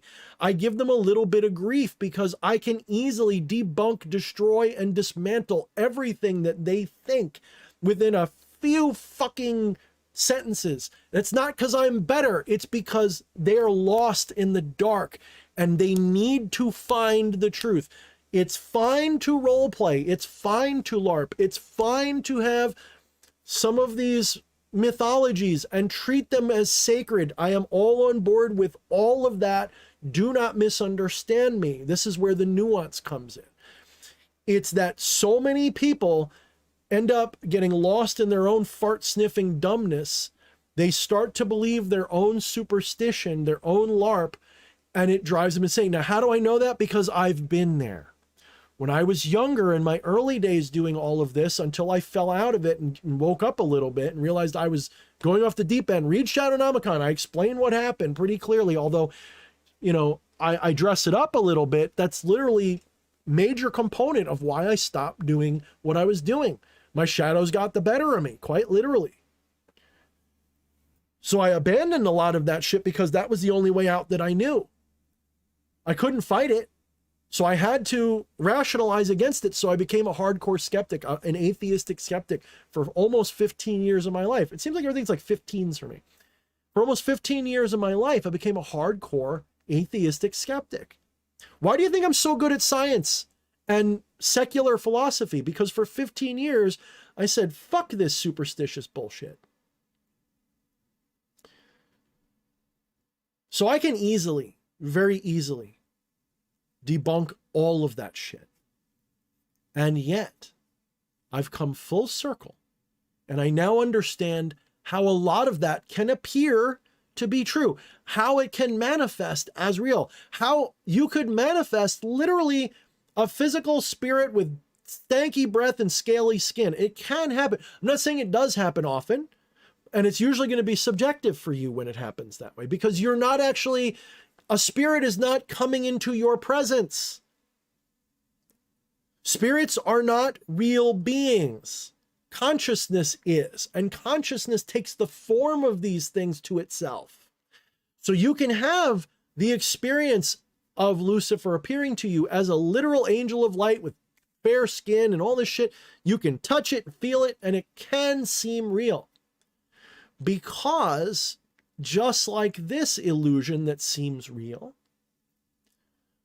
you can quite literally step into other manifestations, if you will, of the multiverse. I like to use the multiverse analogy. Now, I'm not saying there is a literal multiverse. Rather, I treat the divine as consciousness, but it manifests to itself as an infinite multiverse of possibilities. And all of those possibilities manifest all the time. Somewhere in that multiverse, Lucifer is literally rebelling against God right now, fighting it out, getting kicked out of heaven, and the story of fucking Paradise Lost is real. Somewhere in the multiverse, it's not a story, it's real. But when I say it's real, I mean it's real the way this is real. It's all an illusion, but it's real. It's a real illusion. Somewhere in the multiverse, it's there. You can go there. You can fucking see it. How do I know this? I sound very different than 3 years ago, don't I? When I was acting a little bit more skeptical because of certain chemonastic techniques with meditation, I got out. I broke out. I had out of bodies. I saw more shit than I've ever seen in my life in like 2 or 3 events. That's like when Terrence McKenna, people think Terrence McKenna was like constantly doing DMT. He admitted, he's like, if I have like a big DMT trip like 2 or 3 times a year, I'm going places. Like that's not common. He didn't do it all the time. It was like, you had to spend some time, integrating that shit.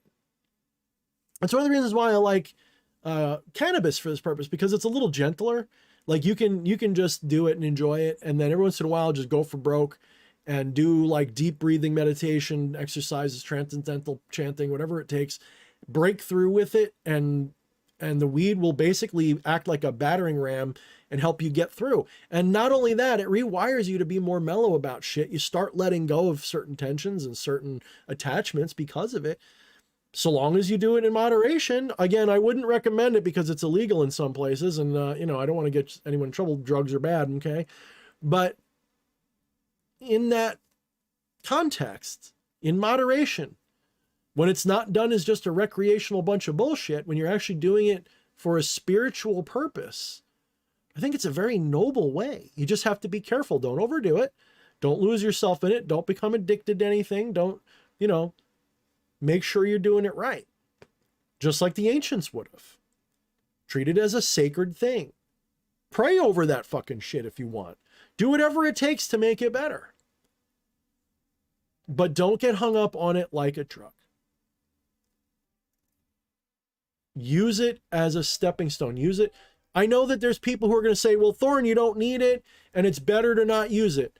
Okay, I know that there are, especially like in Buddhist circles and shit, you don't need these things. There's pranayama exercises you can do that simulate the effects of weed 100%. It's not the same, but you can simulate a lot of it, believe it or not. So yes, you don't necessarily have to use it. But the average person today doesn't have the time, patience, energy, or interest to spend 10 years of their life learning to do deep-ass meditation. You're lucky you get a tenth of the way there with the time, interest, let alone teaching. We don't have those teachers here in the United States, do we? If you want to go to Nepal and hang out with a dude that smells like dead fish and armpits and hasn't bathed in a month and is wearing a fucking loincloth and has a shit through his nose and has shit in his hair and is sitting there and can teach you how to literally get your belly button to touch your spine and shoot Kundalini juice all over yourself. You can have that experience if you want to go there and do that, but most of us don't have that. And by the way, that fucker's probably sitting there too. Because if you know, indica is one of the 5 sacred plants in Hinduism. So they use the shit too. So don't give me some shit about how it's bad to do. No, it's fucking medicinal. And if you use it as a medicine for your soul, you're going to be all right. Okay. That's something we've lost because of the war on drugs and all that shit. And it's time for that shit to stop.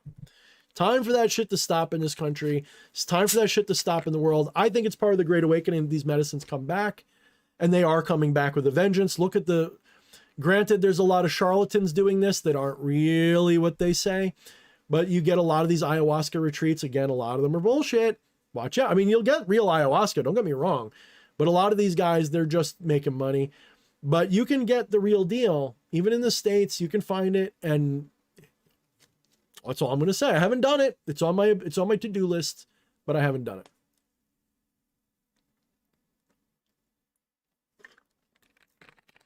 Yeah, Citropa, I agree. Actually, I'm in a phase where I need to actually stop for like a month, and I don't want to because I'm having too much fun with it. But it's not hitting as good because I'm getting, tolerance for it. So I really should stop for a little while, but it's like, I'm still enjoying it. So, and it's still paying. One of the things that'll happen, like I will have like my ADD will become hyper focused on what I want. Like if I do it right, and I can really contemplate and meditate with it. And it really takes me places. And there's times where I literally have to jump up from like bed or whatever, wherever I'm having it. And I got to write down the thought that I had. And like the next day I've got to use it. Like I had one, where'd I put it in this pigsty that I got here? I had this thing that I wrote down. I don't think I have it available, but it was something like, when you pray to yourself, anything that answers, like if you pray to God and you get an answer, that's a liar. Because that was like my way of realizing, like, it's not the voice that's God, it's consciousness that's witnessing the prayers that's God. Oh, and so like that's a saying that I had to write down. There's so many other things like that. So many other things like that. Another one that I had recently, and it's actually going to probably be a major part of what I'm writing, is that, each one of us is an incarnation or a manifestation of certain higher archetypes of the divine. And if you're not living up to that, if you're not resonating with that archetype, that's a big source of psychic attachment, ego, and suffering. So for example, it doesn't matter what archetype system you use. You can use the celestial planetary archetypes like the astrological ones. You can use Jungian archetypes. Doesn't matter. Once you identify what archetype is your primary archetype, and you can have more than one, but when you figure out what your primary archetype is, and you work to integrate that and be that, in other words, you stop resisting it. Believe it or not, you shoot into the stratosphere with your attainment because you're no longer bogged down by conflict within yourself. So let's say, I don't know, I'm not as familiar with the Jungian archetypes as I probably should be, or as much as I've been. Let me just quickly look up like Jungian archetypes. Okay. I don't need the test, you freaks. Just give me the list. I know he had like 12 main archetypes or whatever. Oh my goodness. Okay, that's a whole lot of uselessness. Thank you. Archetypes.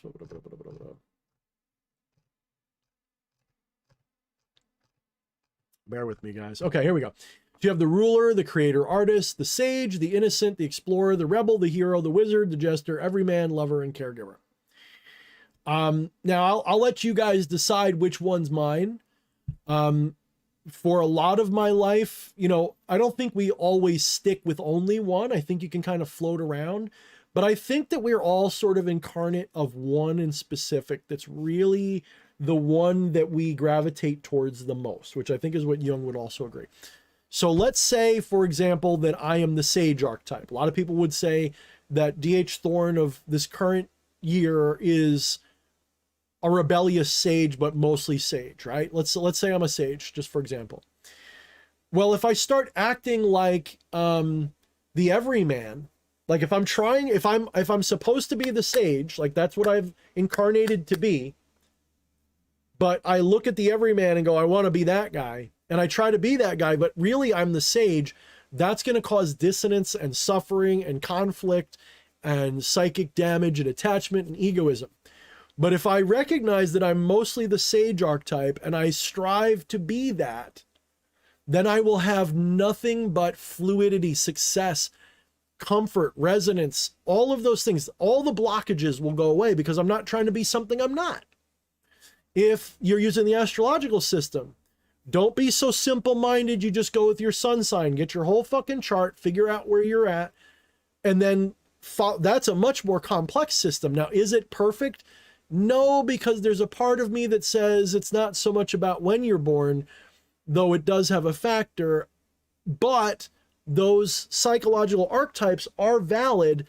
And if you do read your chart and go, yeah, that makes sense, but that doesn't, then go ahead, change that. You don't have to go exactly with it, but stick with it. Get whichever ones feel right to you.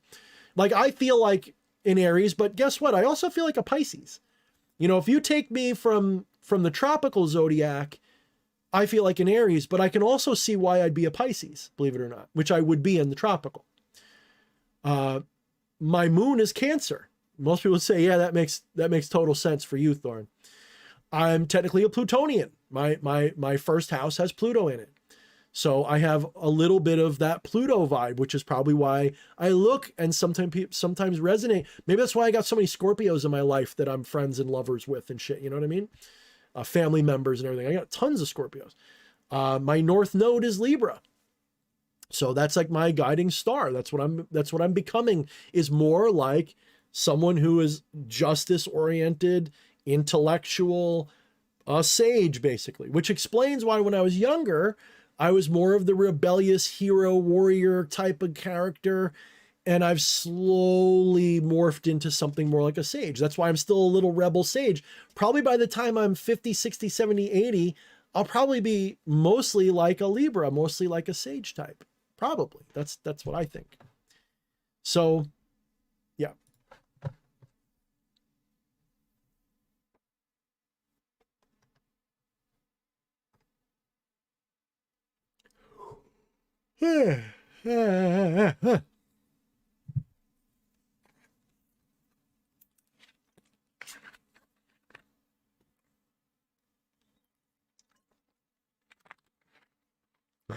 Tropa, I love you, girl. She says, yeah, I'm not doing ayahuasca with some 30-year-old with a sweater over their shoulder and a pair of khaki shorts. I can't argue with that. I mean, maybe I shouldn't judge, because sometimes, you know, you see those dudes, like they'll sit there and they'll put on the headdresses and shit, and they're also faking it too. But no, I want the whole whammy. I want Mama Aya. I want Mama Aya and all that shit. I want the whole fucking thing. I want the whole spectacle. I want it all. I want the counseling that goes with it. I don't want just the shit. I want the whole thing. Otherwise, just hand me some DMT or a fucking shroom and let me find out for myself, because I'm not afraid of that shit. I'll give it the full ride. Thank you, Raquel Kelly. Actually, my chart's a bit of a cocksucker. In a good way. What is it, 11? I always forget. I'm not into it lately, so let me see. Hold on. I bet you Atropa remembers. Atropa remembers my chart pretty well. There it is. All right, so DH Thorne's chart: Sun in Aries, Moon in Cancer, Mercury in Aries, Venus in Aries, Mars in Pisces, Jupiter in Taurus, Saturn in Leo, Uranus in Scorpio, don't make a joke, Neptune in Sagittarius, Pluto in Libra, North Node Libra, Chiron in Taurus, Ascendant in Virgo, which is why everyone seems to think I'm a Virgo when I'm not, and my MC is in Gemini. Now, here's the part that knocked me for a loop. Not only do I have a grand trine, I'm a grand trine fire sign, like fire trine, basically. I have, count them up. Where is it? I have a total of 11 trines, not counting my grand trine. Do you guys know what a trine is? So I've got a total of like 11 trines. Now, the problem with trines is life is too easy. Pretty much anything I put my mind to, I conquer very quickly. But it can also make you lazy because you don't have to work as hard for the same results, which ends up meaning that you're weaker when it comes to certain adversities because you haven't necessarily. Now, in my case, I've had a lot of adversity in my life, but I don't have really good. Things come so easy to me that when I got to earn it, it's harder.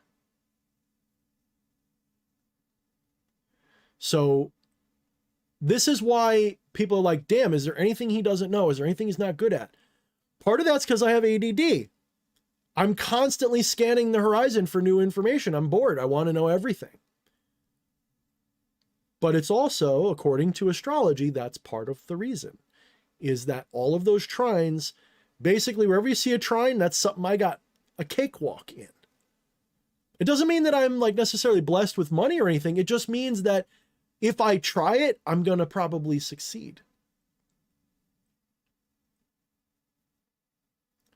But again, that doesn't mean that I'm necessarily better off. In fact, some would argue that if you have more oppositional square shit like that, it can actually be better for you because it makes you a stronger person.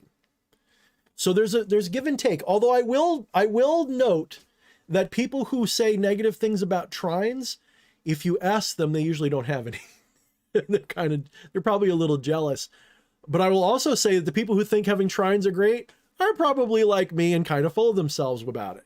So let's be fair a little bit and let's really look at this like, okay, maybe it's not that much, but I do find it really interesting.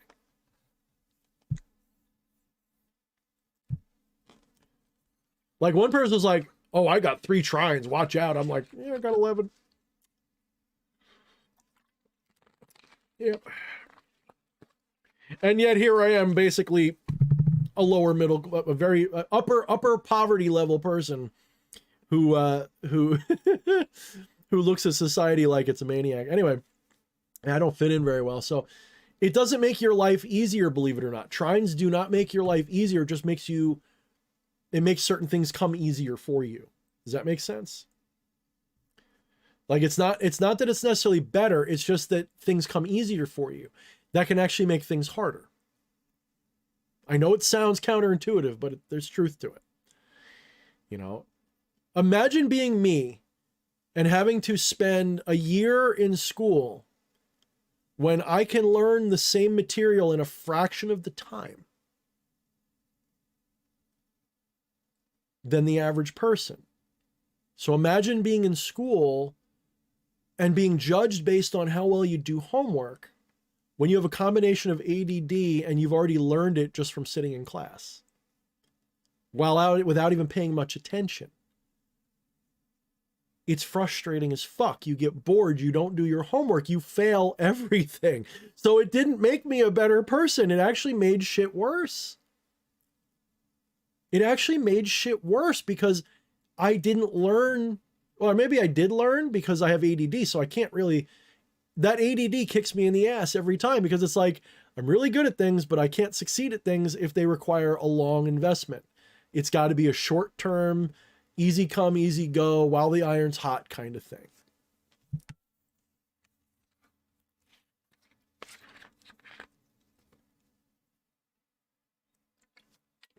Now, for those of you who do palmistry, which my grandmother used to do for fun, she looked at my hand, she like almost dropped, like she was holding it, she like dropped it. My lifeline is split exactly in half. The first half is full of slashes across it, and the second half is smooth sailing, and then it goes up to my heart line and it's done. I don't know if I have a long life, but it's very clear that my life split in half, and it did right around when it should have. Right around turning 40, I had my non-dual awakening, and ever since then, my life has been completely different again. So it's like I've gone from this one guy full of adversity and problems growing up, especially early on, and that shows on my lifeline. And the second half of my life is pretty much just a smooth line going right up to the heart line like it's nothing. So I think there's something to it. Something. At least for me it was. Self-fulfilling prophecy, maybe? I don't know, maybe. J Baltail. How's the view up there on your trine horse, you bastard? I love it. At least that's the tone I'm reading it in. I like it. Yeah, we do have to strike when the iron's hot, but especially if you got ADD. If your iron's not hot, you can't get shit done.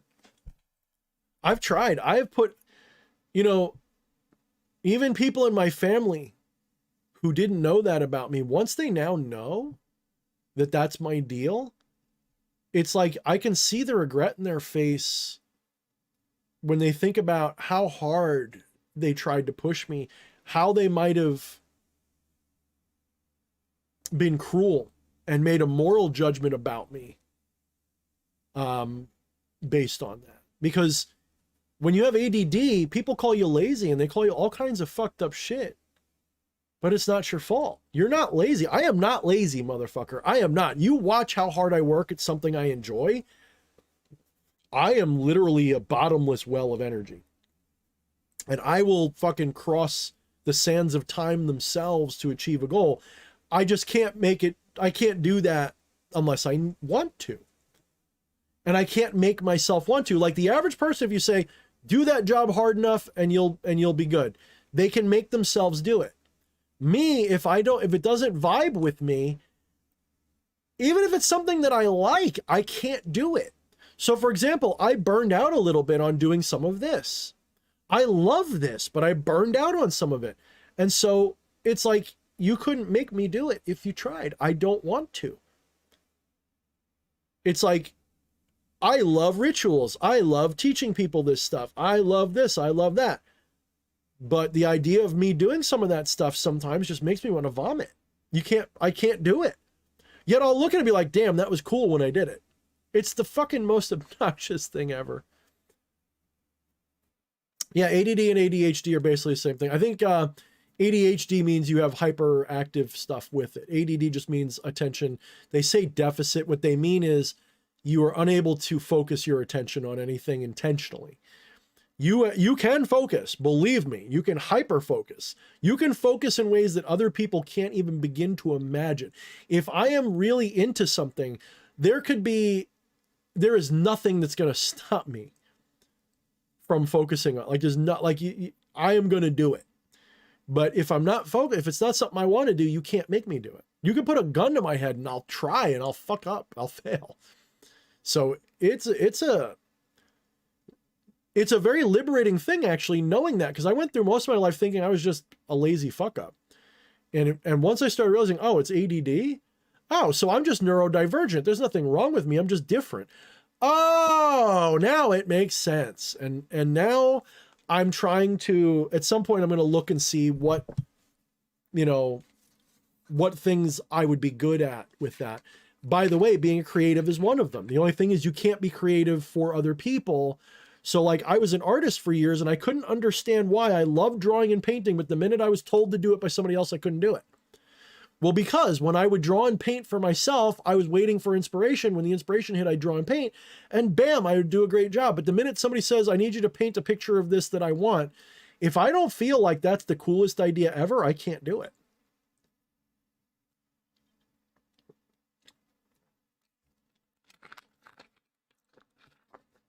It also makes me a little flighty, not flighty, but irresponsible. So, yeah. I see people asking about Chinnamasta Devi. I don't know anything about that at all, Order of the Black Dragon. I've heard of it, but I don't know anything about it. That's like just familiar sounds to me. I don't know what that is. I probably should because it sounds familiar, but I don't remember what it is, and I don't think I know anything about that.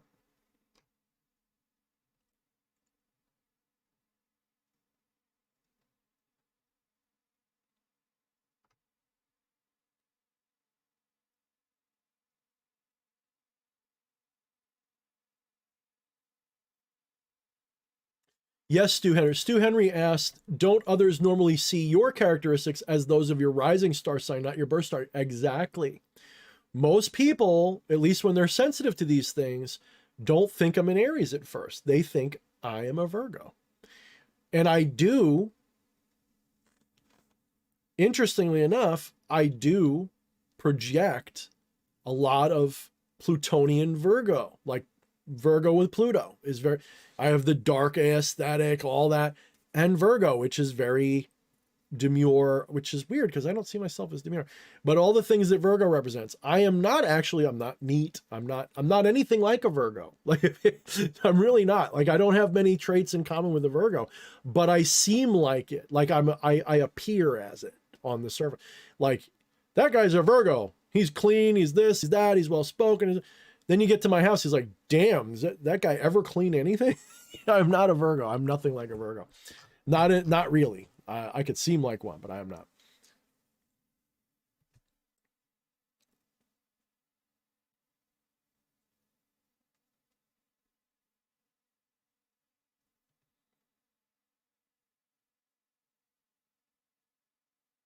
Yeah, Almanac, maybe you got the same problem. Maybe. But I will say with art, it's a little bit of a special case because I don't think that's unique to ADD. I think a lot of people who like art are better at it for themselves than they are for others, because when you're doing it for somebody else, there's a lot more pressure for one thing, although that never really bothered me. It was more like other people's visions never appealed to me as much as my own, with very rare exceptions. I actually liked coloring other people's art. I liked inking other people's art when they drew the sketches.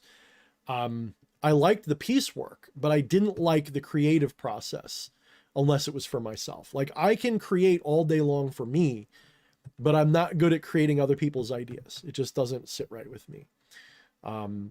So I do like collaboration in that sense. Like I do, for a little while, I was going to do some coloring stuff. Like back in the 90s, my friend was trying to start a little indie comic book thing. And he got this really decent sketch and inking artist.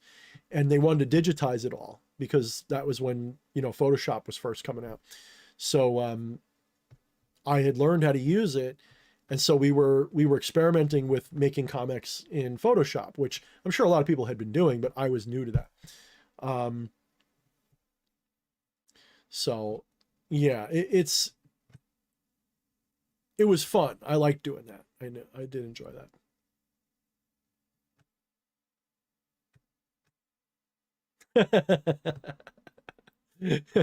Oh, no wonder we don't get along, Christian. You're a Capricorn. Every Capricorn's a prick. No, I'm kidding. Christian says, oh, I knew you were a fire sign because I'm a Capricorn and game recognizes game. Just, I could feel when I first saw you, you were, yeah, basically you're the underwater ram. You're like me, but you got more of the emotional thing. I got more of the overt thing. Yeah, absolutely. No question. It's like they definitely have an interesting dynamic, Aries and Capricorn for sure. But believe it or not, like I don't know, like especially with the rest of my chart, I do seem to resonate very well with Scorpios. So, and no, I'm not on the cusp. I'm definitely Aries unless you're doing sidereal. Then I'm Pisces. My dad's a Pisces. Yeah, my dad's a Pisces.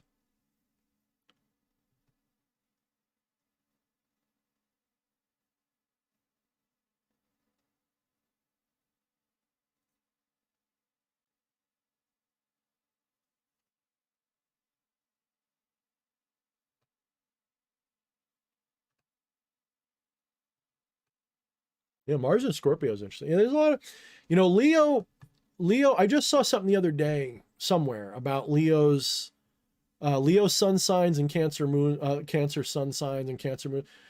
Leos and Cancers have a very interesting relationship because they are very much, they influence a lot of people. When someone's moon, when someone's sun sign is like Cancer or something.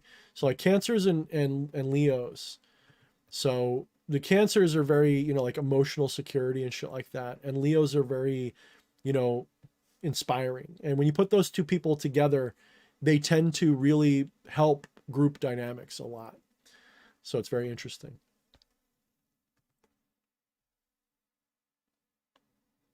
Yeah, I don't know. People sometimes, George, some people give Aries some kind of grief. I'm not sure what the problem is. Aries are just headstrong. That's all. It's not a matter like we can be complete and utter dicks, but that's not because we're Aries. It's just that whatever an Aries is, they're very headstrong about it. So if you're a sweetheart, you're a very headstrong sweetheart. If you're a dick, you're a very headstrong dick. I think a lot of people mistake my headstrongness for arrogance and ego. I'm very assertive. People be like, oh, you're so opinionated.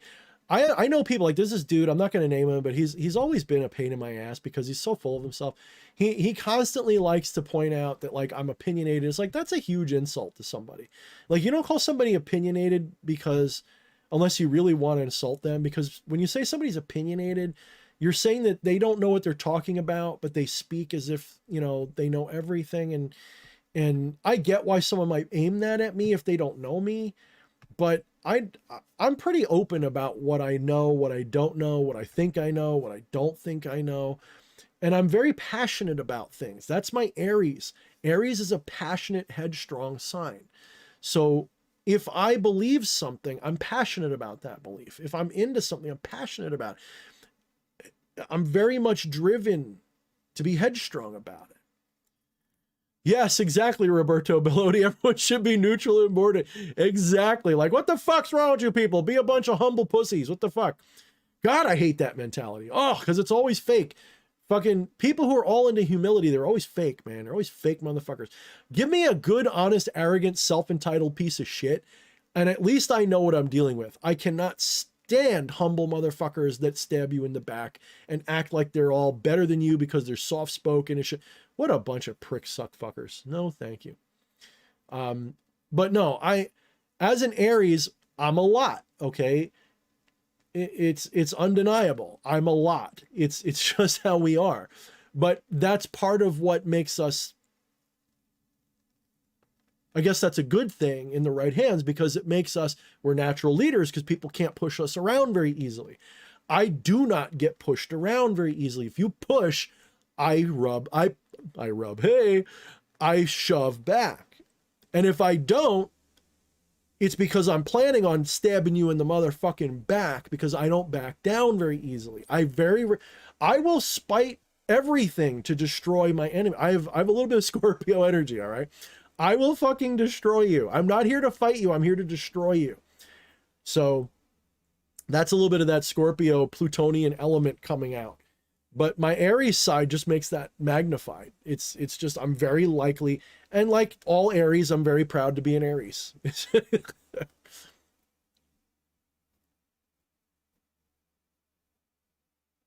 That's interesting. You have Aries and yeah, to have Saturn and Aries. That's interesting. Yeah, very interesting.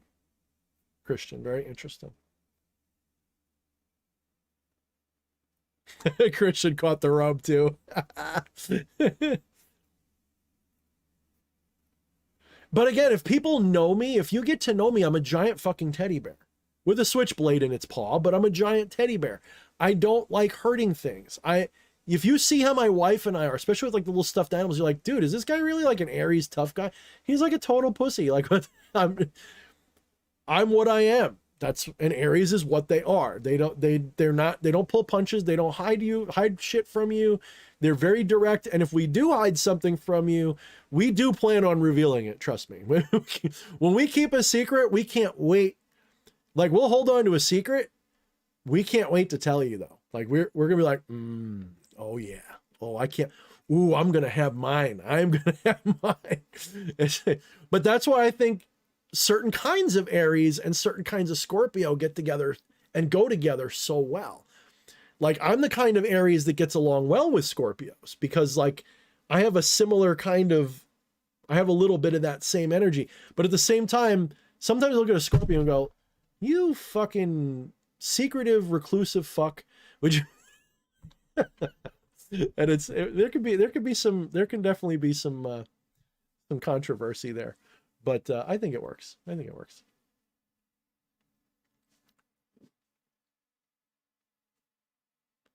So I don't know. I get flack because I have an over-the-top personality, as many Aries do. Yeah, Mars rules Aries, and who knows more about war than Mars? And if you knew me younger, you would say, dude, that guy is an Aries, because I was all about war, conflict, fighting, learning to be the best at things, conquering people, conquering problems, conquering things. It was pretty much all about how can I dominate things? And that's probably why I have a little bit of that apparent arrogance to me, because I still although that's been toned down, I've been shifting away from that. I do like to dominate things. I just do. It's not that I think that I'm supposed to. It's just most people don't step up or rise up to the challenge when there is one. I see a challenge if it's in my wheelhouse, and if I want to, if my ADD doesn't get in the way, I literally will charge ahead, take the reins, and take control because nobody else is. Now, that sometimes make me have some conflict with Leos, because Leos believe that they should be in charge because they're the best at everything. They're just very beautiful. And sometimes we get along very well, sometimes we don't. Like, a lot of people will be like, oh, you're all fire signs, you should get along. I get that principle, but actually I've never gotten along with the ones I'm supposed to. I'm supposed to be best friends with Leos and Sagittariuses. Sagittariuses always cheat on me, and Leos always turn on me. I never have... Loyalty is a big deal for Aries, by the way. If you want to have like one of the most important qualities that an Aries appreciates, it's loyalty. I don't mean you worship them loyalty. I mean, you don't lie to them. You don't betray them. For an Aries, loyalty is everything in a partner and a friend. It is same thing with Scorpio. That's another trait, because they got a lot of Mars in them too. Very much about that loyalty thing. So when I run into a Leo or a Sagittarius, which they tend to be less loyal, it bothers me. They expect me to give them loyalty usually, especially the Leo. And I'm not going to do that, because that's another trait of the Aries. We're independent. We don't like to give our loyalty without you earning it. If you earn it, we are very loyal, but you've got to earn that fucker. We're not going to be like, oh, I'm just going to follow you because you say so. No, once you inspire us, we will absolutely follow you to hell and back, but you've got to earn that. You can't just expect it. Aries is a trip, dude. I don't know if I love it or hate it sometimes. It's really a trip. Pisces is dope. Cancer is dope. There's a lot of cool signs. Aquarius has some good qualities. I appreciate all of them, but I just tend to have no luck with Leos and Sagittarius. I actually get along with Geminis pretty good too, which I've heard is a little bit unusual for an Aries. I think that's unusual. I could be wrong. I tend to get along pretty well with Geminis. I mean, Fleshy's a Gemini. He's like one of my best friends. So I don't know. Probably because Fleshy isn't like Fleshy is. When I say he's two-faced, I don't mean that in the really negative way. I mean that he's so eager to not offend you that he will have negative thoughts about you, but he'll couch them in like passive-aggressive kindness. And it's like, motherfucker, you're mad at me right now, aren't you? But no, I appreciate a good Gemini knows how to use that to their advantage in a good way. Like a bad Gemini is a two-faced prick. A good Gemini knows how to treat you like you want to be treated and keep things smooth. You know, they know how to smooth things over. And so I do like Geminis for that. They're very diplomatic. I do appreciate a good Gemini. Absolutely. Almanac says they're dirt. We're all dirt.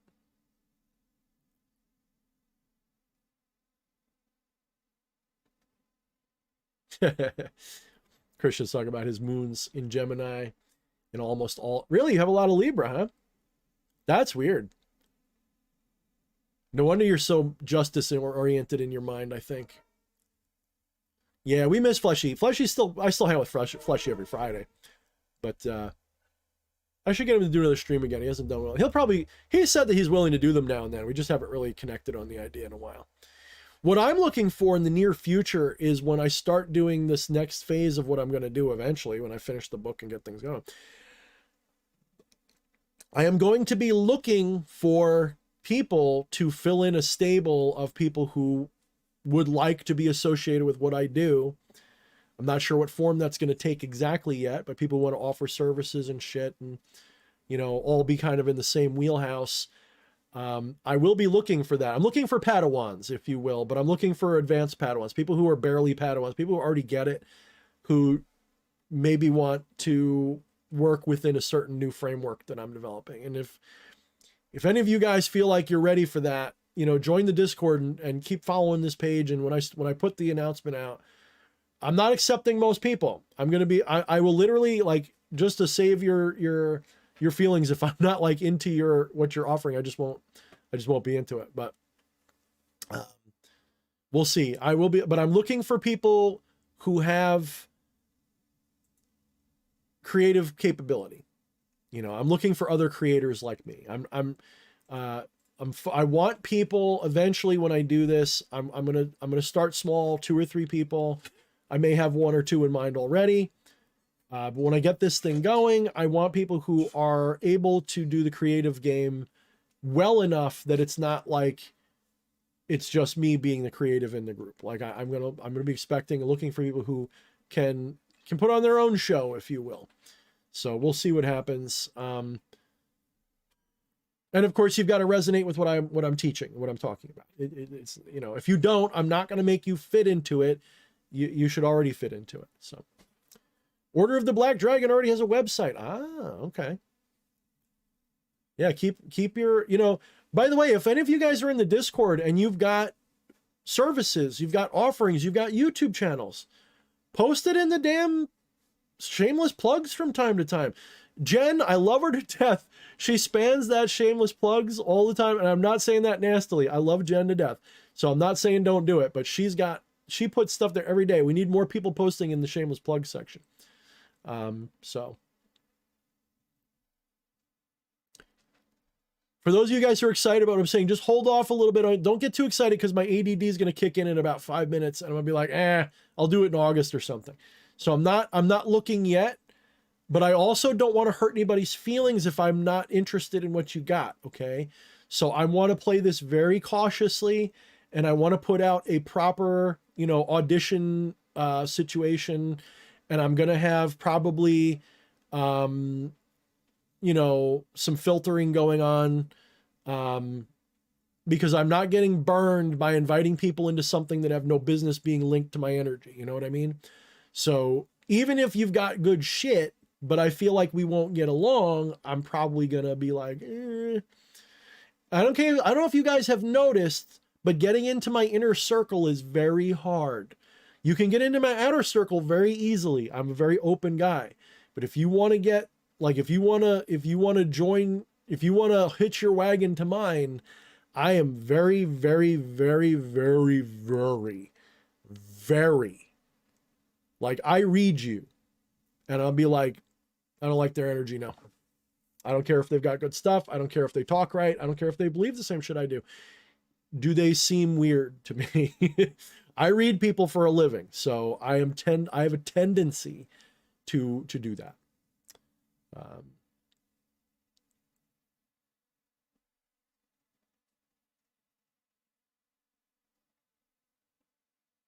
So all I'm saying is that if you're interested, stay interested, but understand I am going to be very picky, especially at first, because I got news for you guys. I don't know if you guys have known me for the years that I've been doing this stuff.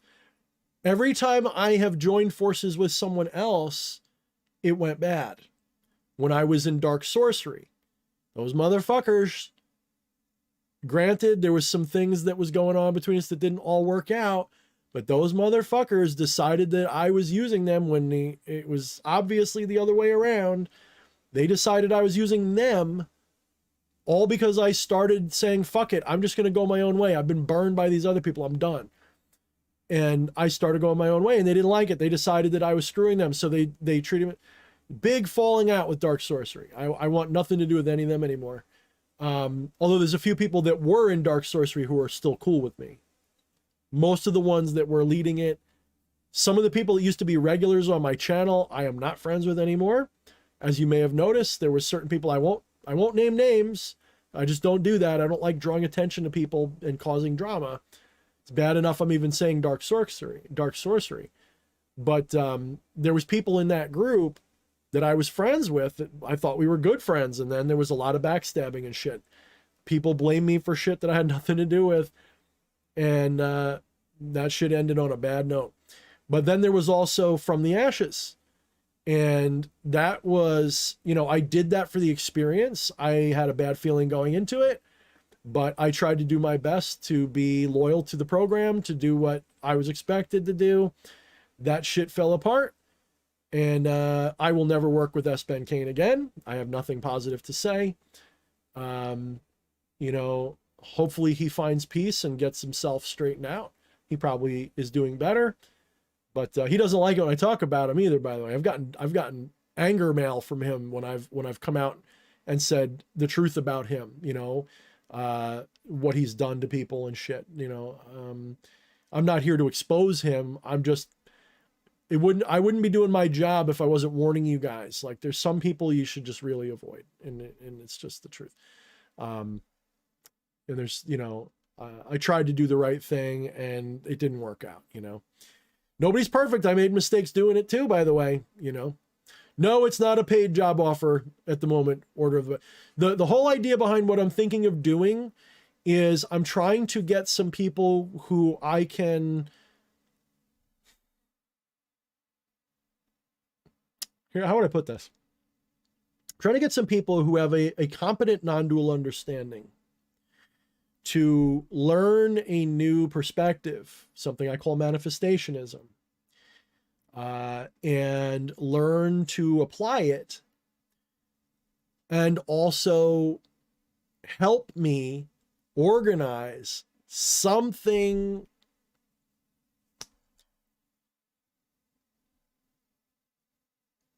social, something. And this is the thing, I haven't fully formed it in my head. I have a vision of it, but I haven't fully formed it. Does that make sense? Like, I kind of know, but the specifics I haven't fully figured out. I don't know if I want to call it an order, a temple, a society, an organization, you know, a lodge. I have no fucking clue. Coven, I don't know. Ashram, I don't know. Call it whatever you want. I have to think about that. And I would like to set something up where people are vetted, they are quality, they do good work. They're not necessarily A-stringers. Yeah, community is a decent word. Like, I've got the Discord community, but I want something even more formal, something more structured, not just a cool place to hang out.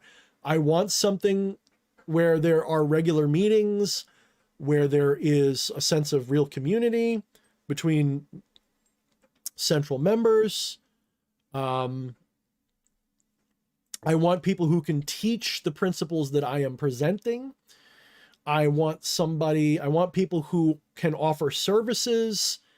And I'm trying to work out how to make that fair so that, you know, if you're doing that, you're benefiting from it, but also, you know, whenever there's like a house structure, like when you ever have a group of people doing rituals, usually the way it works is you've got one person or an organization running it. They skim a little piece off of the top. Other groups are exorbitant and crazy. Like, I can't speak to Balg, but I know they take a huge fucking percentage. From the Ashes took a huge percentage. I'm thinking like 20%, 25%. Other guys, we're talking 80%, 50%. I don't want to do that. I literally just want it to pay the bills of the whole setup and make it worth people's while to do and to make them excited about it. But it's not about making the money so much as it is paying the expenses, like, if that makes sense. So I have to work it through with people who I trust, who aren't going to fuck this up and try to turn it into a pyramid scheme or just a profit making thing or whatever. I want it to be something, you know, something community oriented, you know? And I really have to work it out. This is why I'm hesitating to be like, this is what we're doing. Cause I haven't, part of my problem is, call it my Libra element. I want it to be fair for everybody involved. I genuinely do. I don't want the temptation to be like, this is my business, fuckers, do what I say. I want it to be, yes, I do intend on leading the whole thing. Yes, I do intend on having the final say on a lot of it, but I want it to be a group effort. I want people who have a similar vision is what I'm getting at. That's why I'm being very selective. If you're good at what you do, great, but can you really resonate with what I'm trying to do? If you share the vision that I have, then we're going to go far and I will make it work on my... The other thing is I need people to pick up for my ADD slack too. And that's why I'm also like, I want to be totally upfront, right? I don't want to create something where I'm putting more shit on my shoulders than I can handle. I'm trying to get something where I can delegate to people who feel a shared interest. And if there's a way to do it so that it is fair to everybody and everybody feels secure in their piece of it, I'll do it. But part of the problem is I don't know much about the legalities and shit to do it right. I don't want to make this a fucking hardcore business. I sort of want to go more like the charitable organization direction. I want to go more in that direction.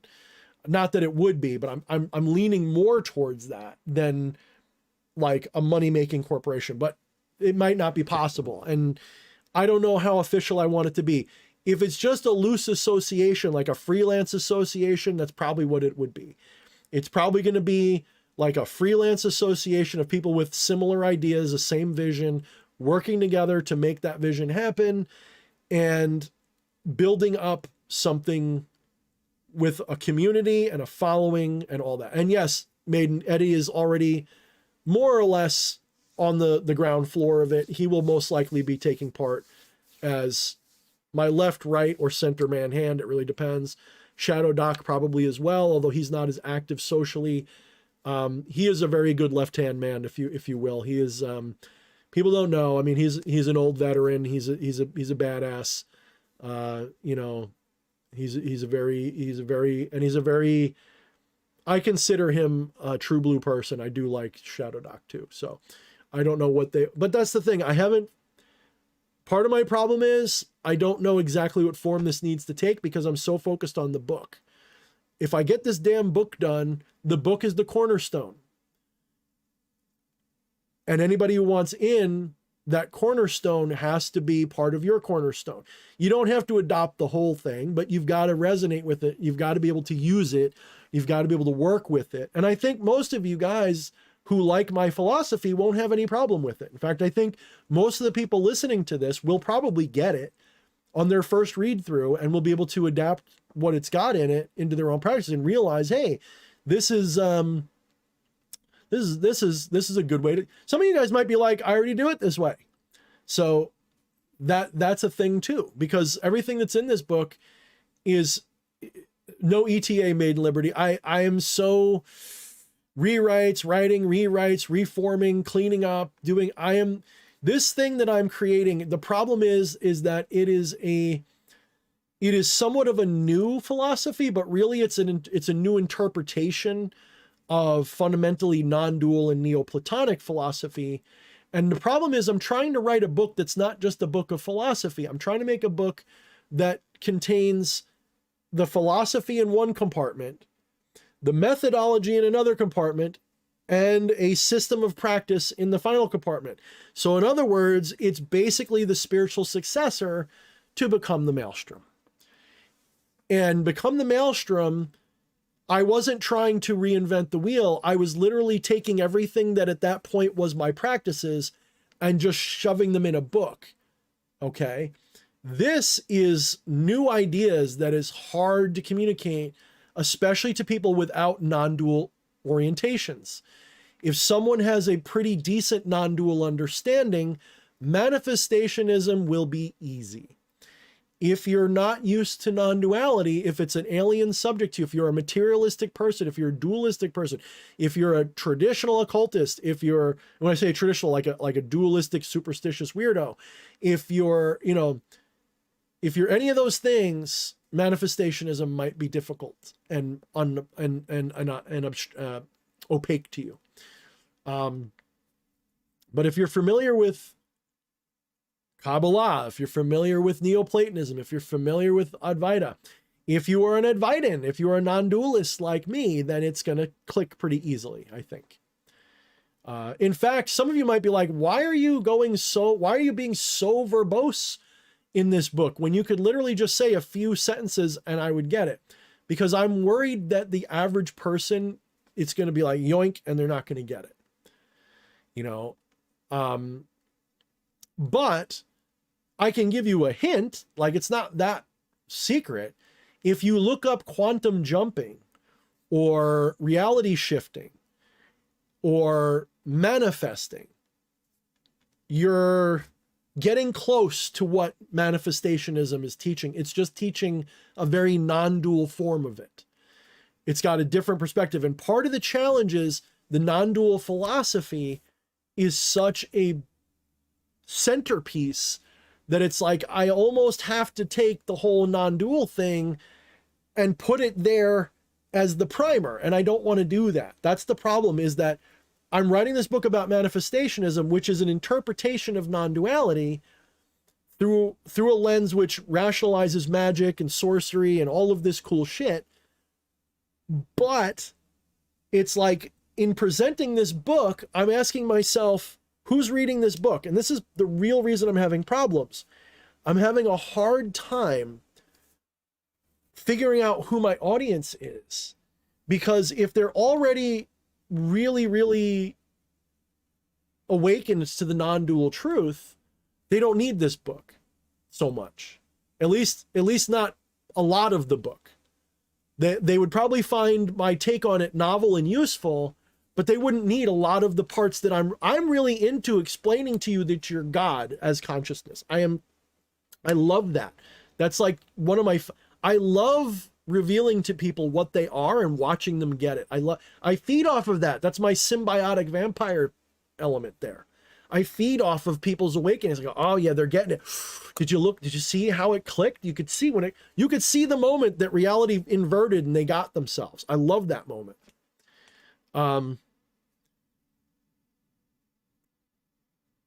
So if I'm talking to people who don't get it, well then you can't put enough in a book for people to get it. Non-duality is not something a book can teach you. You can learn the principles of it, but you don't actually get it until you actually get it. And you don't need a book to get it. A book actually can stunt you. You're better off with just, I don't want to say a totally autodidactic approach, but you're better off being a self-seeker who's not seeking enlightenment at all. You're better off, like for me, I had no fucking clue what I was getting into. I just liked Alan Watts's lectures. I thought he was smart. He sounded awesome. I didn't know what non-duality was. I barely knew what Buddhism was. I knew what meditation was. I knew some of the ideas of Buddhism. I didn't know many. Didn't care to. I liked the aesthetic of Zen monks and Jedis and shit like that. And then something clicked. Something happened. I had no idea what Alan Watts was talking about. I just found that I resonated with everything he was saying. It all was stuff I had thought before. And then something happened. He said something and I got it. That intellectual getting it opened a doorway, and then I had a transcendental kaboom. I got like a whoa, and I sort of, I've described it before, and I don't feel like doing it again. And then a week or two ago, I forget exactly, it was 2 weeks ago, I had a new revelation, which is so trivial. The wording of it is so trivial. Because it wasn't an intellectual realization, it was a full-on inversion of consciousness. I realized one day at work, seems like work I have some of my best realizations, by the way. What is obvious? Like if I say this to you and you're already a non-dualist, you're like, yeah, but I didn't just think it. I fully experienced the shift of like fully, it dawned, it hit. I will never see the world the same way again. I realized a simple sentence. Consciousness doesn't move. The world moves in consciousness. Because I realized no matter where I think I'm going, consciousness isn't going anywhere. The world is moving in consciousness. If I go to the store,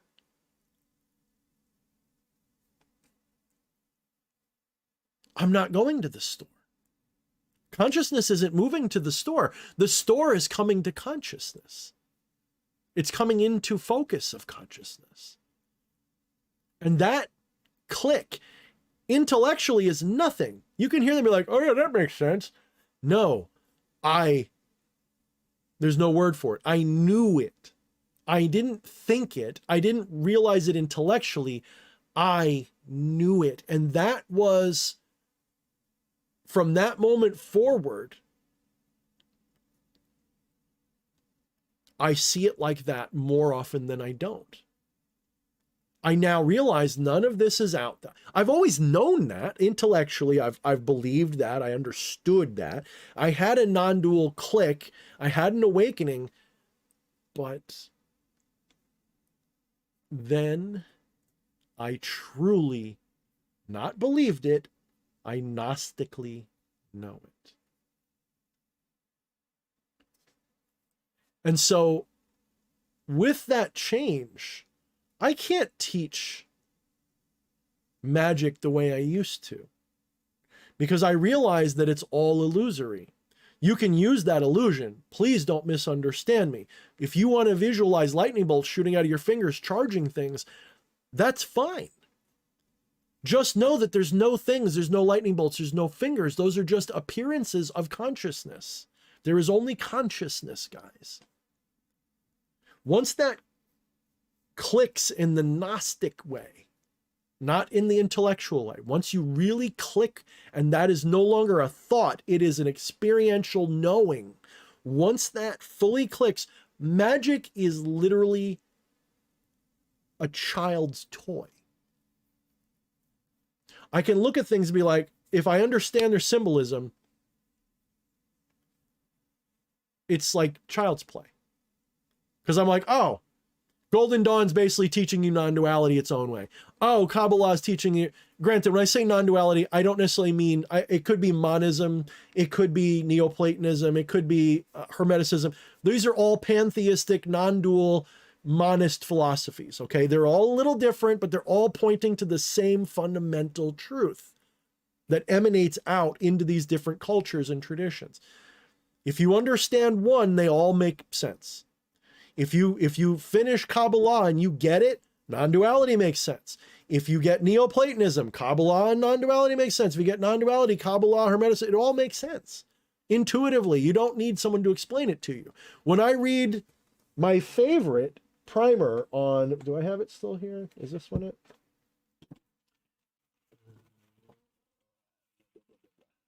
I think it's this one. Make sure I get the right one.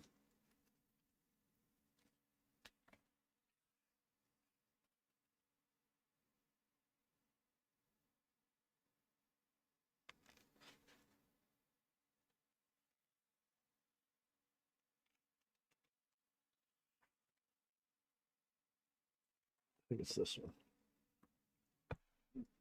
Okay, I think it's this one, yeah. Sorry for the... My favorite introduction and translation is this. I read this from a non-dual perspective. Fantastic. When you read this and you already get the non-dual perspective or anything close to it, this whole fucking thing makes so much more sense. And they're all like that. They are all like that. The Kabbalah, 20 years ago when I was introduced, or 30 years ago I was introduced to Kabbalah, I didn't get it, didn't want to. It just seemed weird, and it was an aesthetic I didn't really care for. You know, I didn't like I don't know, I just didn't like it. And one person actually be like, oh, you're anti-Semitic because you don't like, no, I just don't. It's like, I don't like, I don't know. I don't like the sound of French. I'm not racist against French people. You know what I mean? It just didn't do, it wasn't aesthetically what I liked, I guess is what I'm going at. But now from a non-dualist view,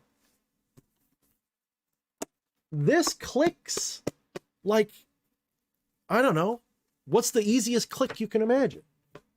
Nothing in that is a mystery to me. In fact, if anything, that just opened up new ideas that resonate with non-duality too. So I don't care which one you come from. It's okay, Maiden Liberty. I'm kidding. I'm exaggerating. French doesn't bother me. I'm just mostly kidding. I was hunting for an example, like a inoffensive example. I took French for like 2 years. I sucked at it so bad. So.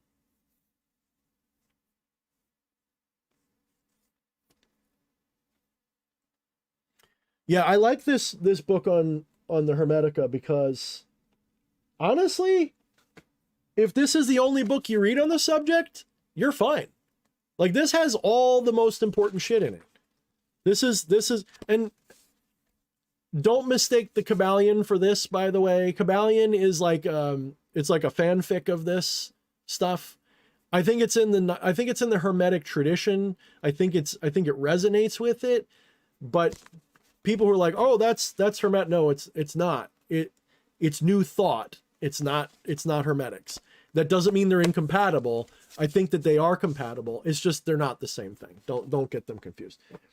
Like the Kybalion is like baby witch philosophy. It's a good starting point, but it gets a few things toxically wrong, in my opinion. It's very dualistic. It's get a few things in a way that I think will be blockages.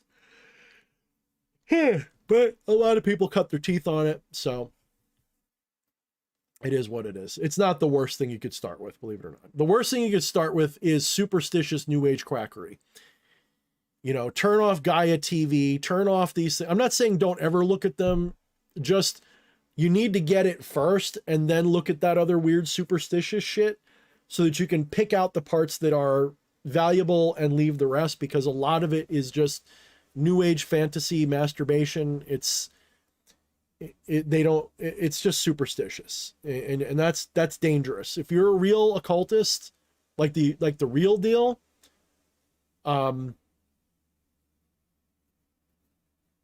that stuff is grating because you know why it's not right, and you know why they're making it up.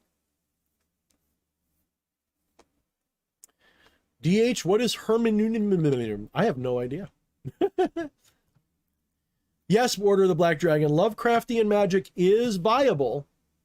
Good or not is a tough answer. It is viable through a non-dual lens because I've done it.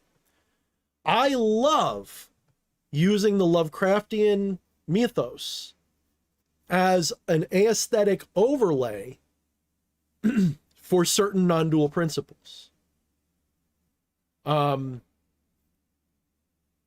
example, Azathoth is clearly Brahmin or Brahma. Absolutely clearly. Yog-Sothoth would be Vishnu. And Nyarlathotep would be Shiva. You could argue that Cthulhu is a little bit like Ganesha, but not really. He's more like Hypnos. Cthulhu is more like Hypnos from Greek myth, a little bit more like it, because he's all about madness and dreams and shit. But really those three,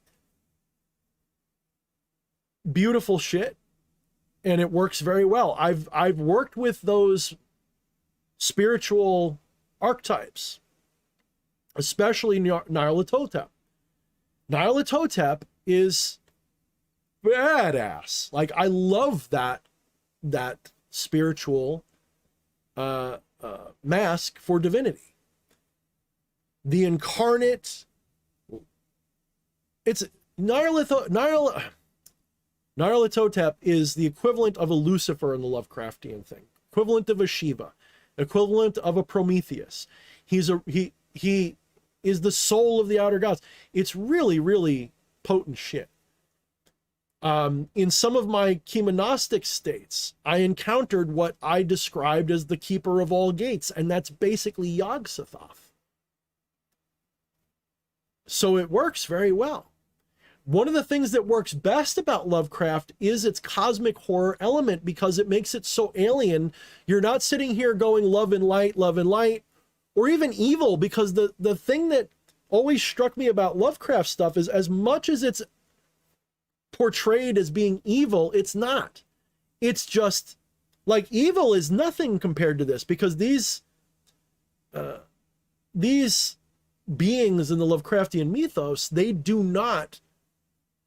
not evil. You're just nothing to them.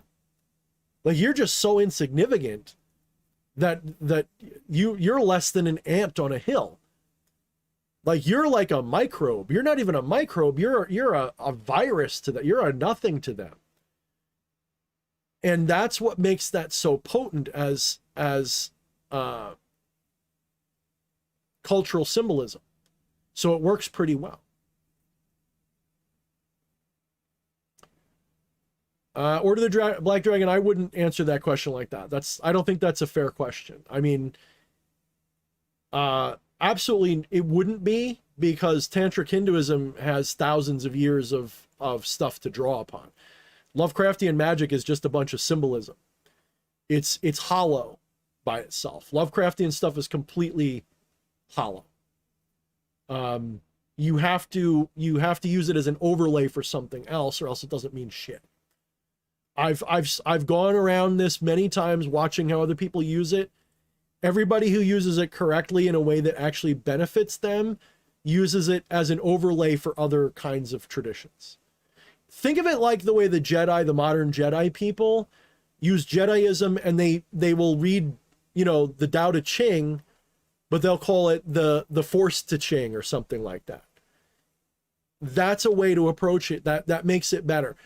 Lovecraft by itself is completely hollow. You've got to use it as an overlay. I can't stress that enough. But when used as a metaphor or an overlay or a thematic thing, like a LARP, if you will, if you LARP non-duality with it and you want a more left-hand approach, hell yeah. In fact, I would endorse it more, except most people aren't into that. Most people look at that like, well, that's weird and cool, but they think you're kooky for being into it. So it doesn't resonate with a lot of people.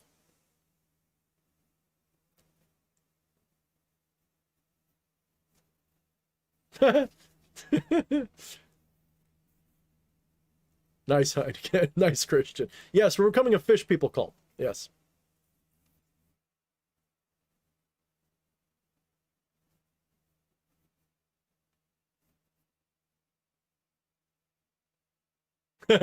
Well, Order of the Black Dragon asks, so there's not a giant squid monster under the ocean? In the multiverse, yes. There's an infinite number of universes where that does happen. But the multiverse is just a manifestation of consciousness. So, is there really a giant squid monster under the ocean? No, but neither do you exist as the person you think you do. You are no more real and no less real than the giant squid monster, by the way. That's the part that makes it completely mind-blowing. When you realize that the person you think you are is a figment of God's imagination, and God is you imagining it, once that shit clicks, all these other things are jokes. They're fun jokes. You play with them, you enjoy them, but they're like a VR video game. You don't take them as seriously anymore. You go, yeah, they exist as manifestations of that, but they're not that. They're a symbol for it. So is there a giant squid monster in the Pacific Ocean? Well, there is no Pacific Ocean. There is no giant squid monster. It's all consciousness. But can you have the experience of giant squid monsters on the... Yes, you can. And yes, some of them are literally Cthulhu. No doubt whatsoever. Have I been to that specific paradigm? No. But I haven't tried as of yet either. I tend to just go where I'm led. And the closest I've gotten was this Keeper of All Gates, which to me manifests as basically what most people imagine Yog-Sothoth to be. A bunch of fucking eyes on tentacles, and each eye is it's one of us, basically. It's pretty wild, dude. It's something. So I actually painted a picture of it. It was on one of my streams. I don't know if it's not on my computer anymore, but yeah. All right, guys, my voice is going. And I've almost done 3 hours, so I think I'm going to call it. I want to appreciate everybody who chimed in tonight, everybody's super chats, everybody's kindness. And of course, Alpha, I didn't miss yours, but I didn't get a chance to read it. She says, as always, awesome DH, and thank you, and mind the shadows. Devil sign, well, I love you sign, heart sign, thumbs up. Thank you, Alpha, you're a good person, you really are. We should all hang out again soon. I do miss all you guys. I'm really still intending to do some kind of an in-person hangout again this year, this time in a more intimate kind of cabin in the woods kind of thing, but not too secluded where we got to worry about getting sacrificed to each other. Something maybe a little bit on the slightly public side, but where we can get away with maybe a little bit of something, you know what I mean? And so we can have a good time and be safe and not have to worry about shit. everybody gets their own, you know, cabin and shit like that. That's what I'm kind of hoping for.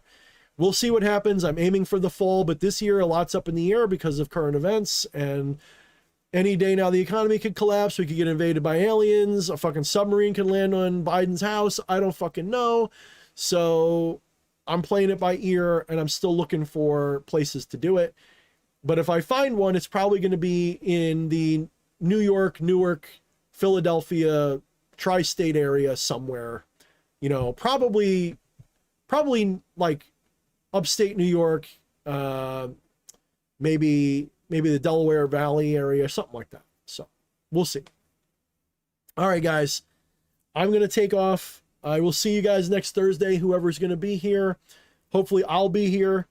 But until next week, thank you all for showing. Those of you who left already and are watching on the reruns, thank you for watching on the reruns.